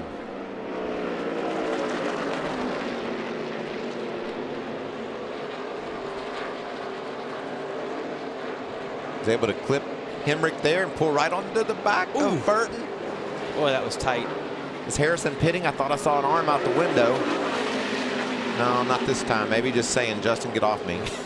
Yeah, look, if I'm in the position of those 4 guys running together, I want to pit 1 lap short because it's going to be about 2 seconds. You can get ahead of them, and maybe that'll continue for the rest of the race. If I'm the 9 car, I'm going to wait. I've got a 5-second lead. I'm going to wait 1 or 2 laps, make sure the caution doesn't fall. I'm still going to be able to cycle to the lead. And let me tell you about that 5-second lead, Jamie. He just ran 3/4 of a second faster than the field. So I'm going to wait until everybody pits, because I know that's going to give me an advantage on tires, and I'm fast enough to put these guys away. Herbst is in, Regan. Well, Adam, he was happy with his race car right there. He just felt like he used his stuff up a little bit too soon. This is a young driver who keeps getting better at the end of these races every week.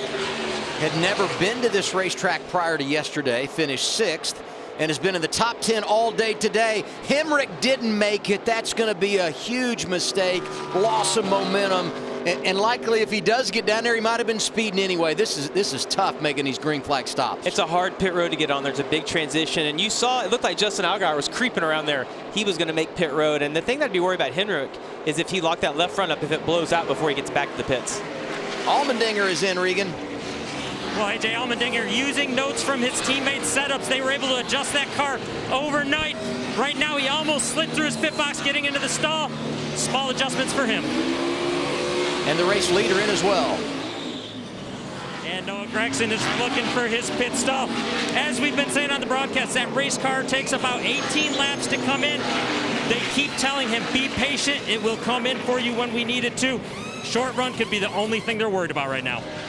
Scheduled green flag stops as we're inside of 45 laps to go.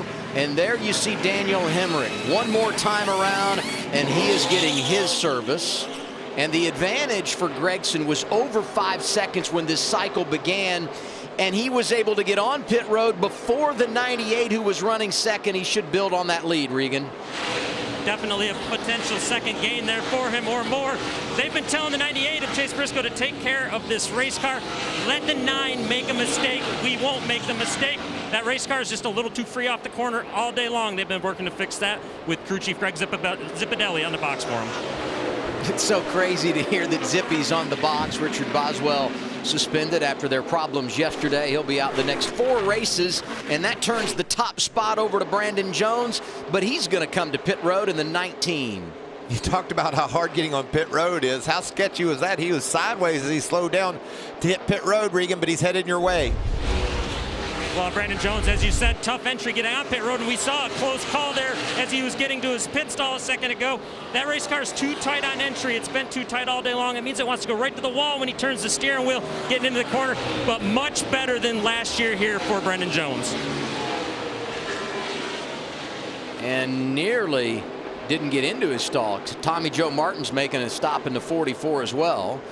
And that puts Josh Williams in the lead. Let's give him some credit, right? He's a Florida guy, a couple of ARCA wins in his career, driving for Mario Gosselin. And I got a note from him this week. It says, Starbright has been with me forever. They're a Fort Lauderdale company, and Startron back on the car this weekend. Cool to see him out front. And to his credit, he spent a lot of time in the top 15 today. He's certainly been stout all day long, never in danger of going a lap down, in the top 15. And the team takes advantage of the pit stop sequence to get a little bit of love on the TV.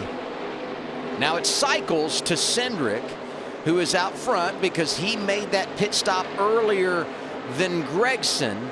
The advantage is 3 seconds, but Gregson with much fresher tires here. We see Justin Allgaier slow down, and it's almost like, as I'm watching that, I'm like, is the 8 doesn't know he's pitting, or the 8 isn't going to pit here, but the 8 thinks he's going to, pull to the outside. And at this point right here, it's like you're on ice. Once that left front locks up, the car won't turn. You're trying to make that transition. And I think he made a good decision because we saw somebody get into the barriers last night.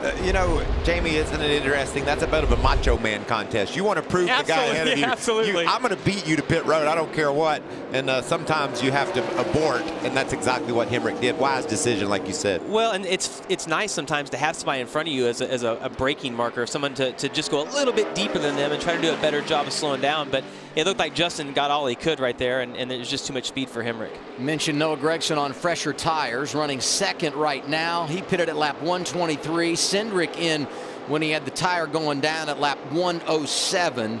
So you would anticipate in the next few laps, Gregson is going to reel him in on those tires that are 16 laps to the good. And a problem for Harrison Burton. You see he's scuffed up on the right side. The 20 car's been in the wall.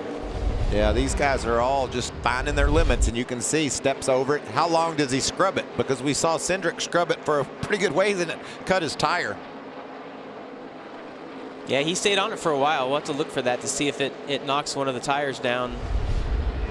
How important are tires? We've talked about this a time or two, Jamie. Well, they're only about a second a lap right now, Michael. Here comes Noah.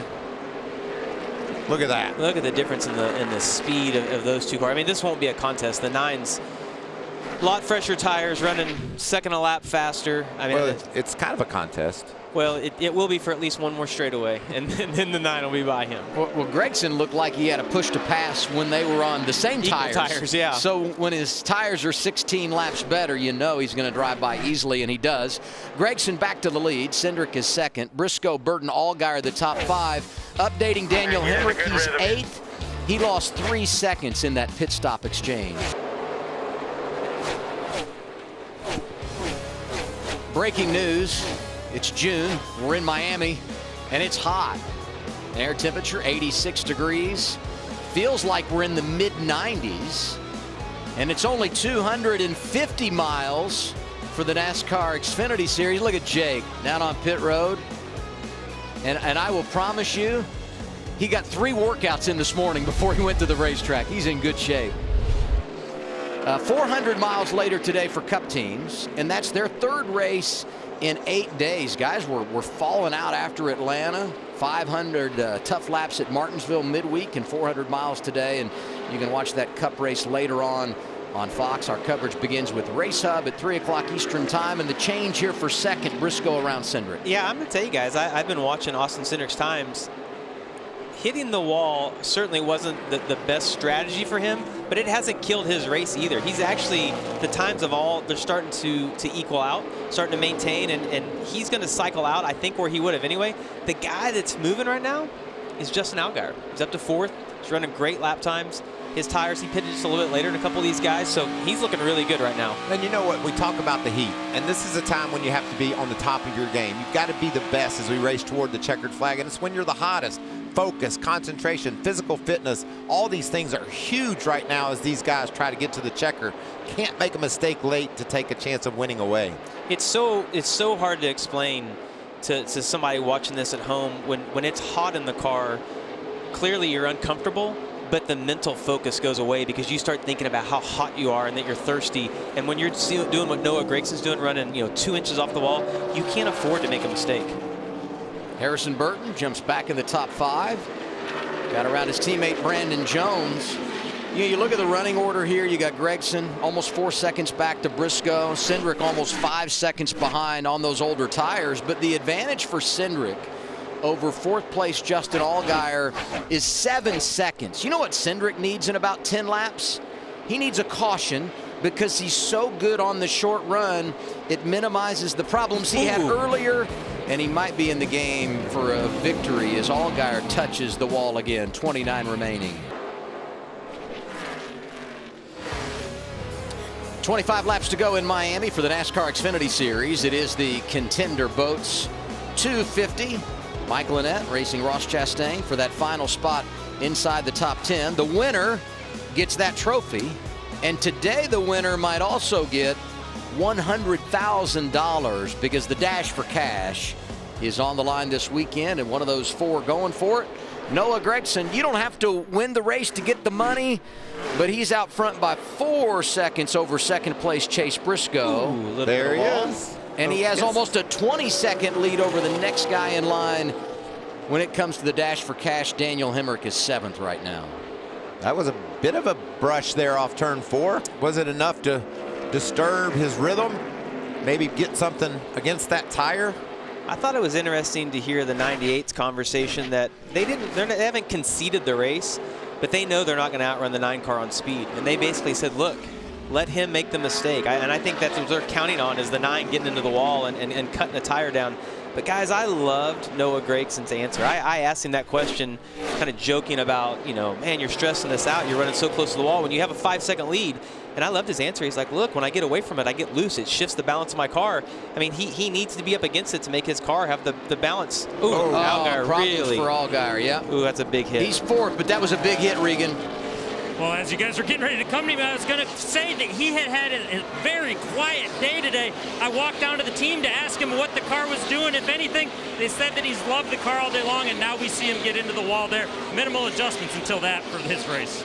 That's a flat tire, Regan. You can see the right rear coming apart. Will that bring out a caution? If that carcass comes off that tire, debris on the track could cause NASCAR to throw a caution. I said a caution now would be huge for Cindric. who's down on tires and no way he can get back, but has been so good on the short run. And boy, Allgaier's done a great job nursing that thing around and getting it back to pit road. And he's not the only one making a pit stop. We got to report the 21 of Anthony Alfredo also in. There you see the flat right rear on him and the damage to that right rear quarter panel.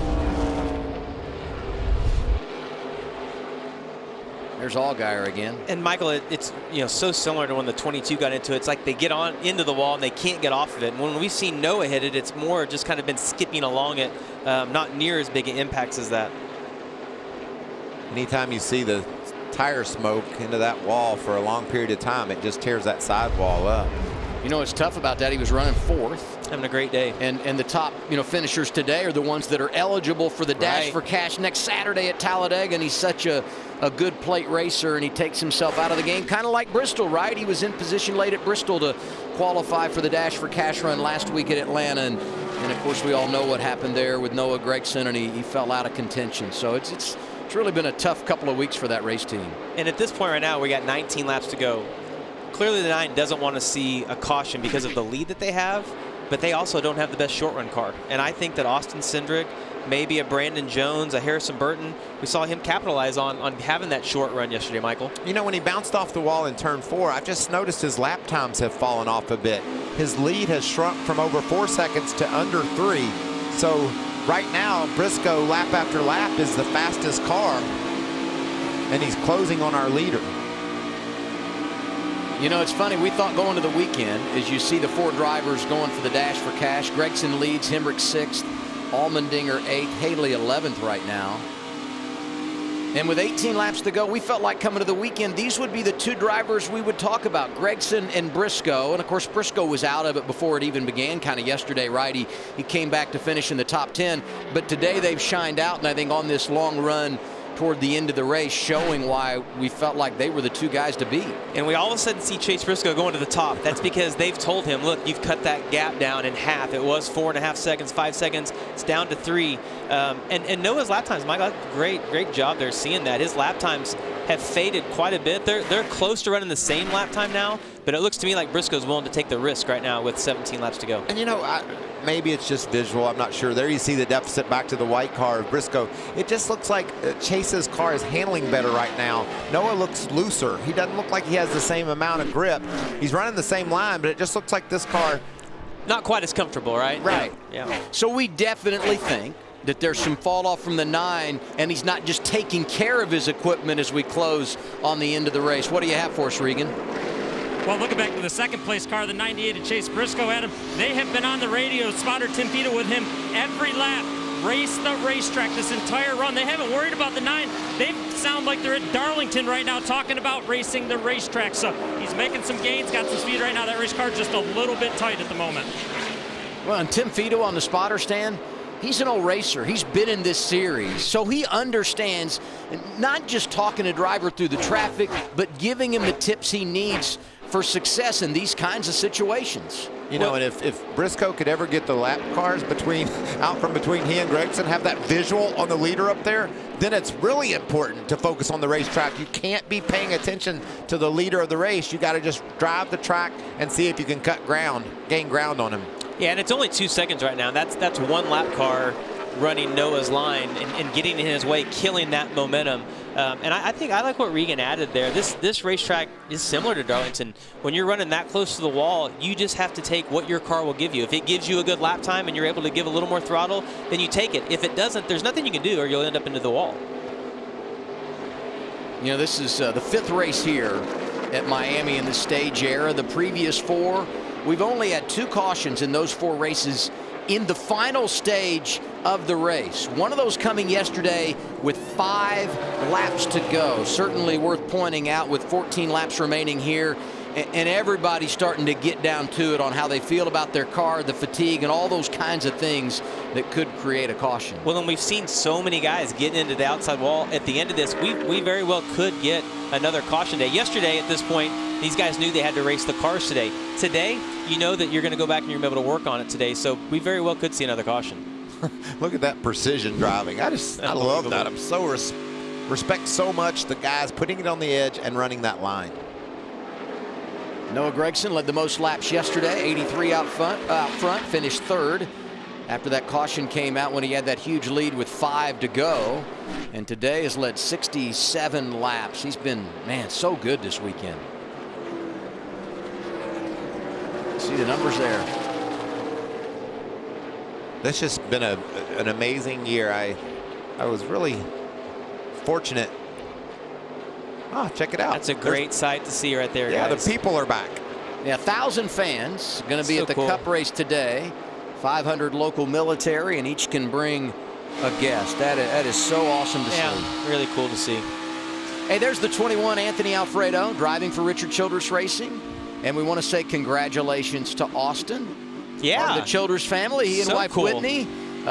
First child earlier today was born before Austin made the trip down to Miami.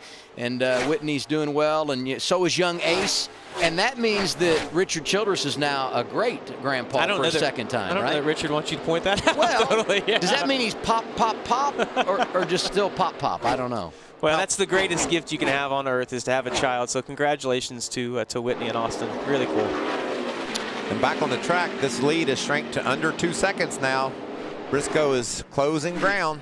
Well, you know, Briscoe got in that traffic. It jumped to 3, but Michael, to your point, it's back down to 1 3/4 seconds. And that's just something that Noah Gregson doesn't want to hear. No, he's already running so aggressively against the wall. If someone tells him that he's getting caught, that's going to even push the level of intensity up that much more. Well, it goes back to what we just said. You can only drive so hard, and if he knows that Chase is catching him and tries to push that car just a little bit more, one of those instances in the wall, like we saw with Austin Cindric or with Justin Allgaier, and his day could change completely. I would like to be the guy chasing right now. I would. I mean, as great as it would be to be the leader, we're seeing this lead get smaller, and man, to be the guy that's making up that ground, you know how hard you're pushing your car. Maybe you have 5% left. That's the place I'd want to be. You know, but they're both kind of playing with house money, right? They each have won twice this year. So I mean, you can let it all hang out and just go get it, right? I don't know. I'm thinking if I'm the guy in the front, I'm thinking there's $100 grand well, on the line. Okay. So I don't know. It's a tough balance right now. That's fair. What about that 9, Regan? Well, Noah must be pretty comfortable on the racetrack right now in that 9 car, because he is basically telling all his team there is nothing on the racetrack. It's perfectly clear. He wants to make sure everybody knows there is no debris out there. Don't throw a yellow. Yeah, after yesterday, I'm sure he's no caution. He's preaching that the track is clean. That's really frustrating too, as a guy trying to catch the leader, having lap traffic that is running his lane. We saw that with Briscoe there, and what's wrong with Harrison Burton? Into the wall? I don't know, but he's been top 10 every race this year. Yep, he's got a tire down too, guys. And he's keeping it together, and he's going to get to pit road and not bring out the caution. He relieves the track from the 5th position. Top 5 run for Burton, and now it's going to go away. Noah will send him a ham for Christmas this year as a thank you gift. Allgaier as well, right? And Allgaier as well, that's right. 7 laps to go. Finally, Briscoe can see what he's chasing up there. There's no lap cars between them. And look, there's the gap. He's a little bit quicker than he is too. 7 laps to go. I'm coming, buddy. Just remember the job that Briscoe did down at Darlington, bouncing off the wall and getting that huge win. I think as close as he's been, he got it just under 1.5 seconds, a handful of laps ago when Gregson was in lap traffic, and with 6 to go, 1.46 the advantage for Gregson. But he is closing big time. It's going to be close. He's catching him pretty quick right now. Noah knows that. Feel it here. Be calm, be cool. He's starting to feel it. Yeah, that was fetal, right? Great info. Yeah, way to build him up. Just don't build him up too far. Well, I thought yesterday we were going to see a comeback for the ages when Briscoe was 6 laps down, had the ballast come out of the car before the race even started, and he got back to top 5 before they eventually lost a lap and ended up finishing inside the top 10. He took that wave around late. If he could win today, that would be a huge exclamation point on what's been a comeback weekend, and he's 1.25 seconds behind, 4.5 laps to go. Yeah, Noah has Earl Barbin spotting for him, which is spots for Jimmy Johnson. There's nobody calmer on the radio than Earl Barbin, so it's a good guy to have in your ear. You know, a year ago, Adam, at this point, we had coined the big three: Christopher Bell, Cole Custer, Tyler Reddick. They were the best. And, you know, we said these guys are going cup racing. Right now, the job that Noah Gregson, Chase Briscoe, Austin Cindric have done in this season, I know Cindric hasn't been to victory lane and Burton has, but these guys are all driving at cup level.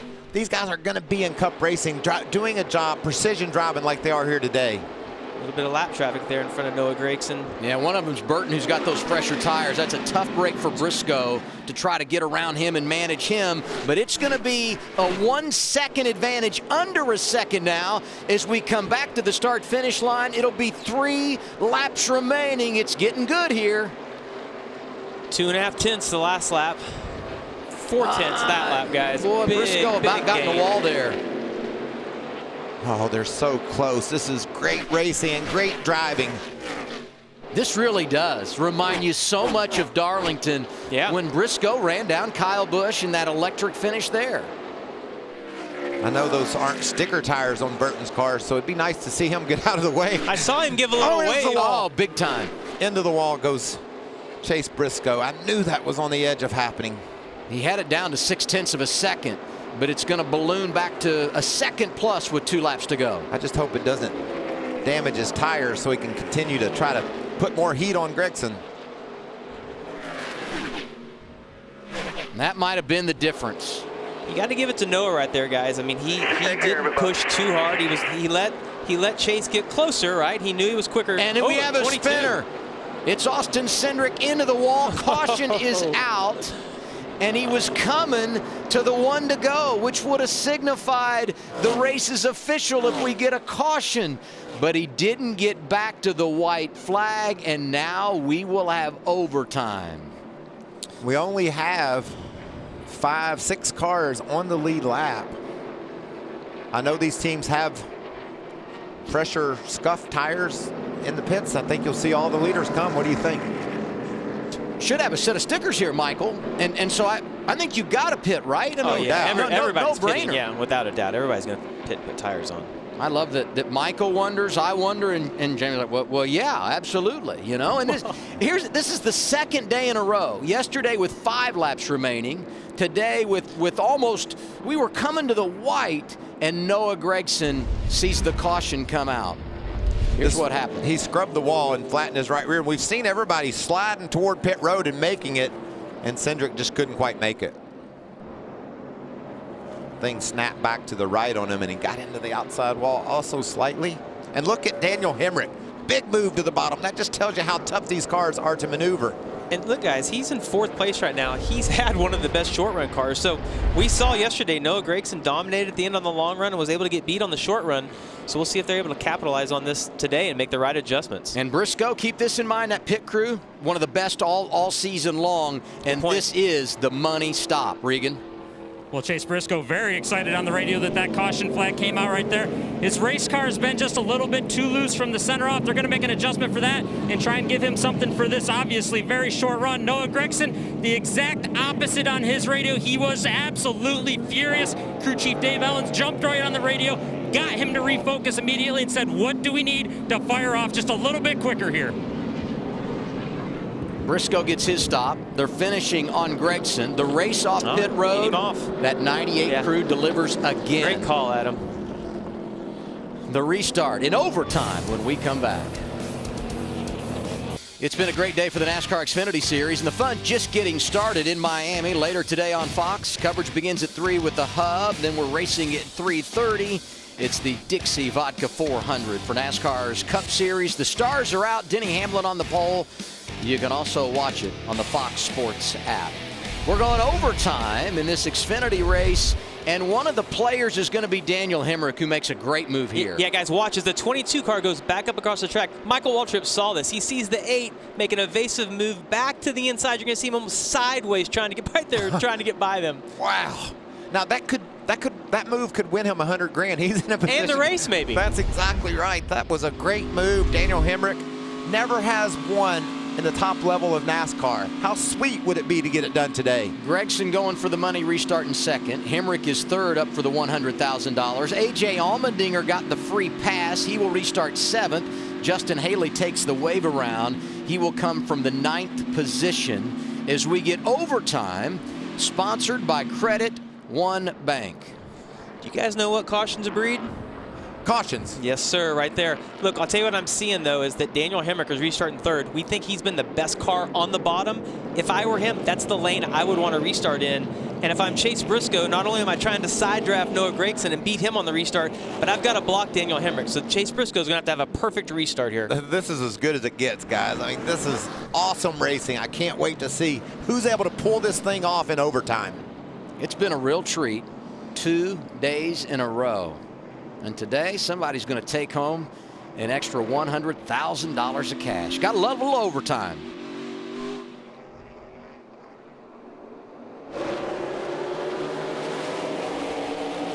That's a great restart by Noah right there. He almost looked like he left a little early. Look at Herbst jumping down to the inside of Hemrick.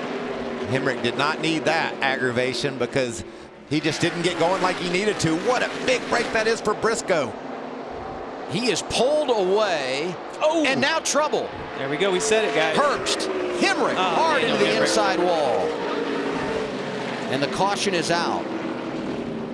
And since the leader did not get back to the white flag, we will re-rack him and have double overtime. Ah, man, you hate that for Michael Annette. Two of the JRM cars taken out. That was an expensive lap for Dale Jr. Riley Herbst did a perfect job on the start. Was able to get down to the bottom, but then it went away. I'll tell you who that worked out great for was A.J. Allmendinger, racing for the 100 grand, guys. He's going to be in fourth right here. If he made through that without any issues, running over any debris, and also Noah Gregson. And Justin Haley, because he took the wave around. And he's going to come back into it, you're right. He's going to come get some tires. Whoa. A bit of a block there on, was that A.J. Allmendinger that Herbst attempted to block? Yeah. Oh, man, how close was that for A.J.? Barely missed Daniel Hemrick. That's a big impact on the inside wall.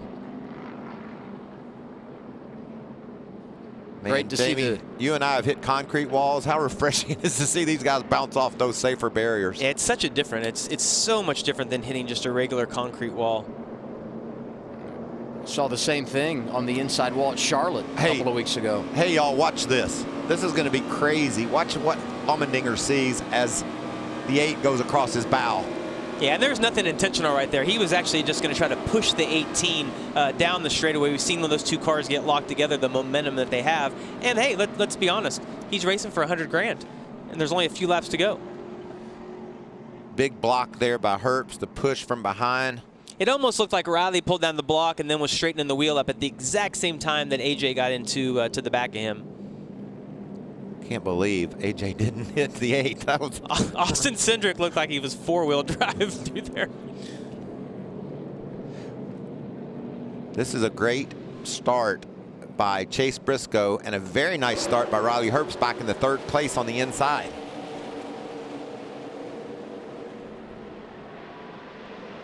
You know, Hemrick is going to kick himself in the rear for letting Herbst get down there, because that was the beginning of the end for him winning this race. Well, and you're so focused on trying to win and trying to get by Chase Briscoe that it's hard to drive out of both ends of your car.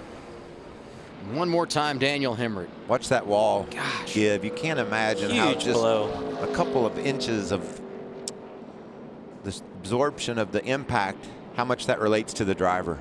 Reminded me a little bit of Tommy Joe Martins and Justin Haley when they got turned into the inside wall off of turn 2 at Charlotte. Hemrick, all 4 tires coming off the ground. Hey, free pass here, the 20 of Harrison Burton, who gets back on the lead lap and keeps that top 10 streak alive. He hasn't finished out of the top 10 all year. There you see Burton. What did we call him yesterday? Steady Eddie?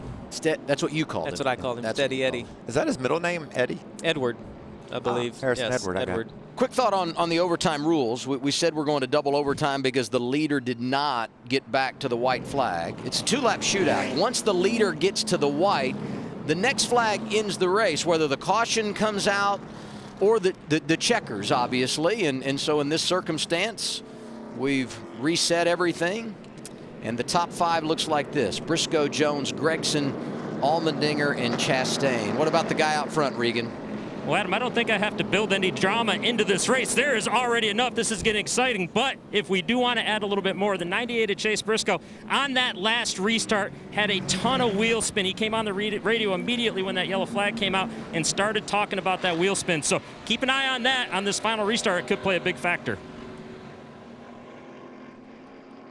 It's so frustrating on those restarts too, Michael, because once they start spinning, you just can't make yourself lift, right? You're like, nope, I can drive out of it, but the car just does not accelerate. Now, I know there's 100 storylines we're trying to sort through here, but Justin Haley was just on pit road. He took the wave around. He's going to have better tires than everybody. Can he get there? I'd say Noah did a great job timing that out. He actually marginally could have gotten in trouble on that restart of taking off a little bit early. Wow, he was able to push. Chase Briscoe was the 8 of Daniel Hemrick, but then he got clogged up in the back because of Herbst getting to his inside and ultimately caused him to have a crash. I like your point on Justin Haley, Michael, and I think those tires do make a huge difference here. It's a heck of a day at sea, sir. I mean, there's so many things going on. And this might not be our final attempt at overtime because, Jamie, you said it, cautions breed cautions. Did a really wise man told me that once. That was an overboard reference, and we're in overtime. Oh, were we supposed to get that? Okay, I'm sorry. I didn't get it. That's why I didn't acknowledge it. Golly, what action. What's going to happen here? Here comes Haley. He can move back up to the front. He's on the lead lap, and he's got those fresh tires. He's got to be thinking 100 grand, a win. This is huge for that 11 car. He's never won in the Xfinity Series. What's odd about that? He won a cup race last summer at Daytona. You usually don't go in that order. We got to get this lineup straight. Yeah. I think Snyder 2 on the lead lap. How about that for Mike Snyder? It's a great run for him. Yeah. Always seems to deliver top 10s. What a talented young racer he is, driving for Ryan Sieg Racing. And since anything can happen, there are 4 drivers restarting in the top 10 that have not won in the Xfinity Series. And this is one of the best Xfinity races I've ever seen. I'm so thankful to be a part of it. This is great action. I'm saying Noah Gregson makes it 3 wide into turn 1. Does anybody want to go against me? Does anyone want to go against me here? I'm saying we're going to hear something from Justin Haley some way or another before the checker flies. And I will say, don't write off Brandon Jones, who was unbelievable on the last restart in the outside lane. What about all these stories we're following here with 2 to go? Double overtime in Miami. A little bit of wheel spin away from the 98. See, the 9 is on him. He's shocked if he doesn't pull out and try to make it 3 wide. Jones got a good jump in the outside lane. How about 4 wide? Wow. We've got it. Snyder up high. Allmendinger the crossover. Gregson touches the wall, and they're side by side for the lead as we head toward turn 3.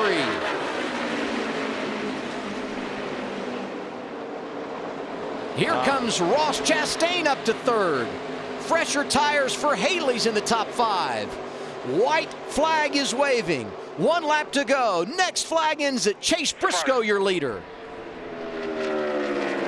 And we see teammates back there blocking each other, racing for the 4th and 5th position. Justin Haley and AJ Allmendinger. Allmendinger's going to get that spot. Great restart, guys, by Chase Briscoe. Brandon Jones is heating him up, though.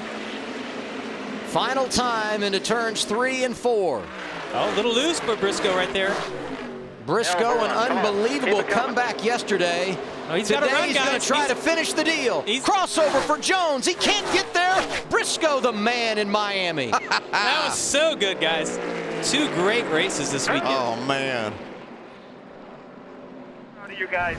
Nice job. Briscoe gets the win. And 8 days after winning his first race on an oval, AJ Allmendinger finishes 4th, and he takes home the $100,000. So cool for him. What a story, huh? Is unbelievable that he rebounded. He barely hung in the top 10 most all day. What about Colleague? They were quiet. We said they had struggled a little bit as we laid rubber on this racetrack. All 3 of their cars finish inside the top 6 today. Yeah, so great for Matt Colleague. He's the guy that we need more of him in our sport. Young owner, he's enthusiastic. He's willing to put the time, the money in to give guys like AJ Allmendinger a break. I can't wait to hear AJ's interview here when he gets out. Look at the burnouts, crispy, smoky burnouts here in Miami. It's got to be a great feeling for Chase Briscoe. He was running down Noah Gregson, and we're talking about all the positives. What if you're Noah Gregson? Finishes 5th after dominating. So frustrating. And had that $100,000 in his hands. You know, we talked about it in our things to watch at the start of the show. Don't ever count anyone out. Chase Briscoe, don't count him out, right? He hung in there to the end of the day. They got the restart. They had the great pit stop. Was able to pull it off. And look how excited all those guys are. It's so cool. Chase Briscoe grew up a Tony Stewart fan. He's an Indiana guy. Grew up on the dirt racing sprint cars. 3rd-generation driver. So when he was cheering for Stewart as a kid, his crew chief, Greg Zipadelli, because of the suspension of Richard Boswell, Zippy calling the shots for Briscoe today. That has to be a real special moment in his career. And we talk about Gregson. Even though he got a top 5, disappointment. I love that right there. I do too. Man of faith. That prayer, the moment he had after the race at Darlington, and just seeing his character and who he is as a person. We know what he is behind the wheel, and now we know what kind of man he is as well. And he's back eligible for the $100,000 next weekend at Talladega. His wife Marissa said, I want a pool, and it didn't work out last week at Atlanta. Maybe it will at Talladega. Let's hear from Briscoe, Regan. Well, Chase Briscoe, 5th career win. Very unconventional, though. Yesterday, you make up 6 laps after having the penalty beginning. You don't have your typical crew chief, engineer, or car chief today. Greg Zipadelli and this pit crew takes you to a win, though. Yeah, that was a team win for sure. You know, yesterday we were so good, and then today, I don't know if the heat or what, we just weren't very good. And, you know, we were decent on the long run, but the 9 was definitely better. But, you know, still a testament to all the guys, Stewart-Haas Racing. And we had a pretty good alternate there with Zippy, but obviously Boswell and the guys put the tune-up on it. So happy to get Ford Performance Racing School back in Victory Lane, highpoint.com, all of our partners, Henry Rifle, Production Alliance Group, Fields, Huffy Bicycles, everybody that makes this deal possible. It's a good run going so far, and we're looking to win a lot more. All right, nicely done, Chase. Briscoe gets his 3rd win of the year. And for Allmendinger, who wins the $100,000, he was the highest running of those Dash for Cash drivers for 3 laps today. That's pretty cool, huh? That sounds like something right out of Stat Guy Russell's book right there. I take no credit. Kind of like Harrison Burton yesterday. He leads 2 laps, but he was out front at the right time. Doesn't the side of that car just say what an exciting event we had today, what a great race we had? We see Harrison Burton there, continues that top 10 streak. And for those of you watching on TV, we know that his middle name is not Edward. That was a little bit of a joke right there. What about that man? Goes back to Victory Lane, Zippy. He's feeling good about himself. That guy, he's had an incredible career. You think of all the races he's won with Tony Stewart and over the years at Stewart-Haas Racing. He's a humble guy, but right now there's a part of him that's got to be saying, I still got it. So the big win for Briscoe, and I think back to what Stewart-Haas was able to do here a few years ago with Cole Custer, and duplicated today by Briscoe. Brandon Jones was 2nd, Chastain was 3rd, Allmendinger wins the $100,000 4th, and Gregson comes home 5th today. It's the first time Greg Zipadelli has won in the NASCAR Xfinity Series. So, guys, a quick final thought as we go to Talladega next weekend. I couldn't have asked for any more. This was the most fun I've ever had on a Sunday afternoon, and guess what? We get to line up and do it all over again here on Fox. Yeah, agree with you, Michael. Gave us everything we wanted, and I just feel gutted for Noah Gregson. Kind of dominated 2 days and didn't have a win to show for it. Just over 20 minutes will be on Fox. It's NASCAR Race Hub, and then at 3:30, it's the Dixie Vodka 400 from Miami. Thanks for watching us, everybody. Have a great afternoon.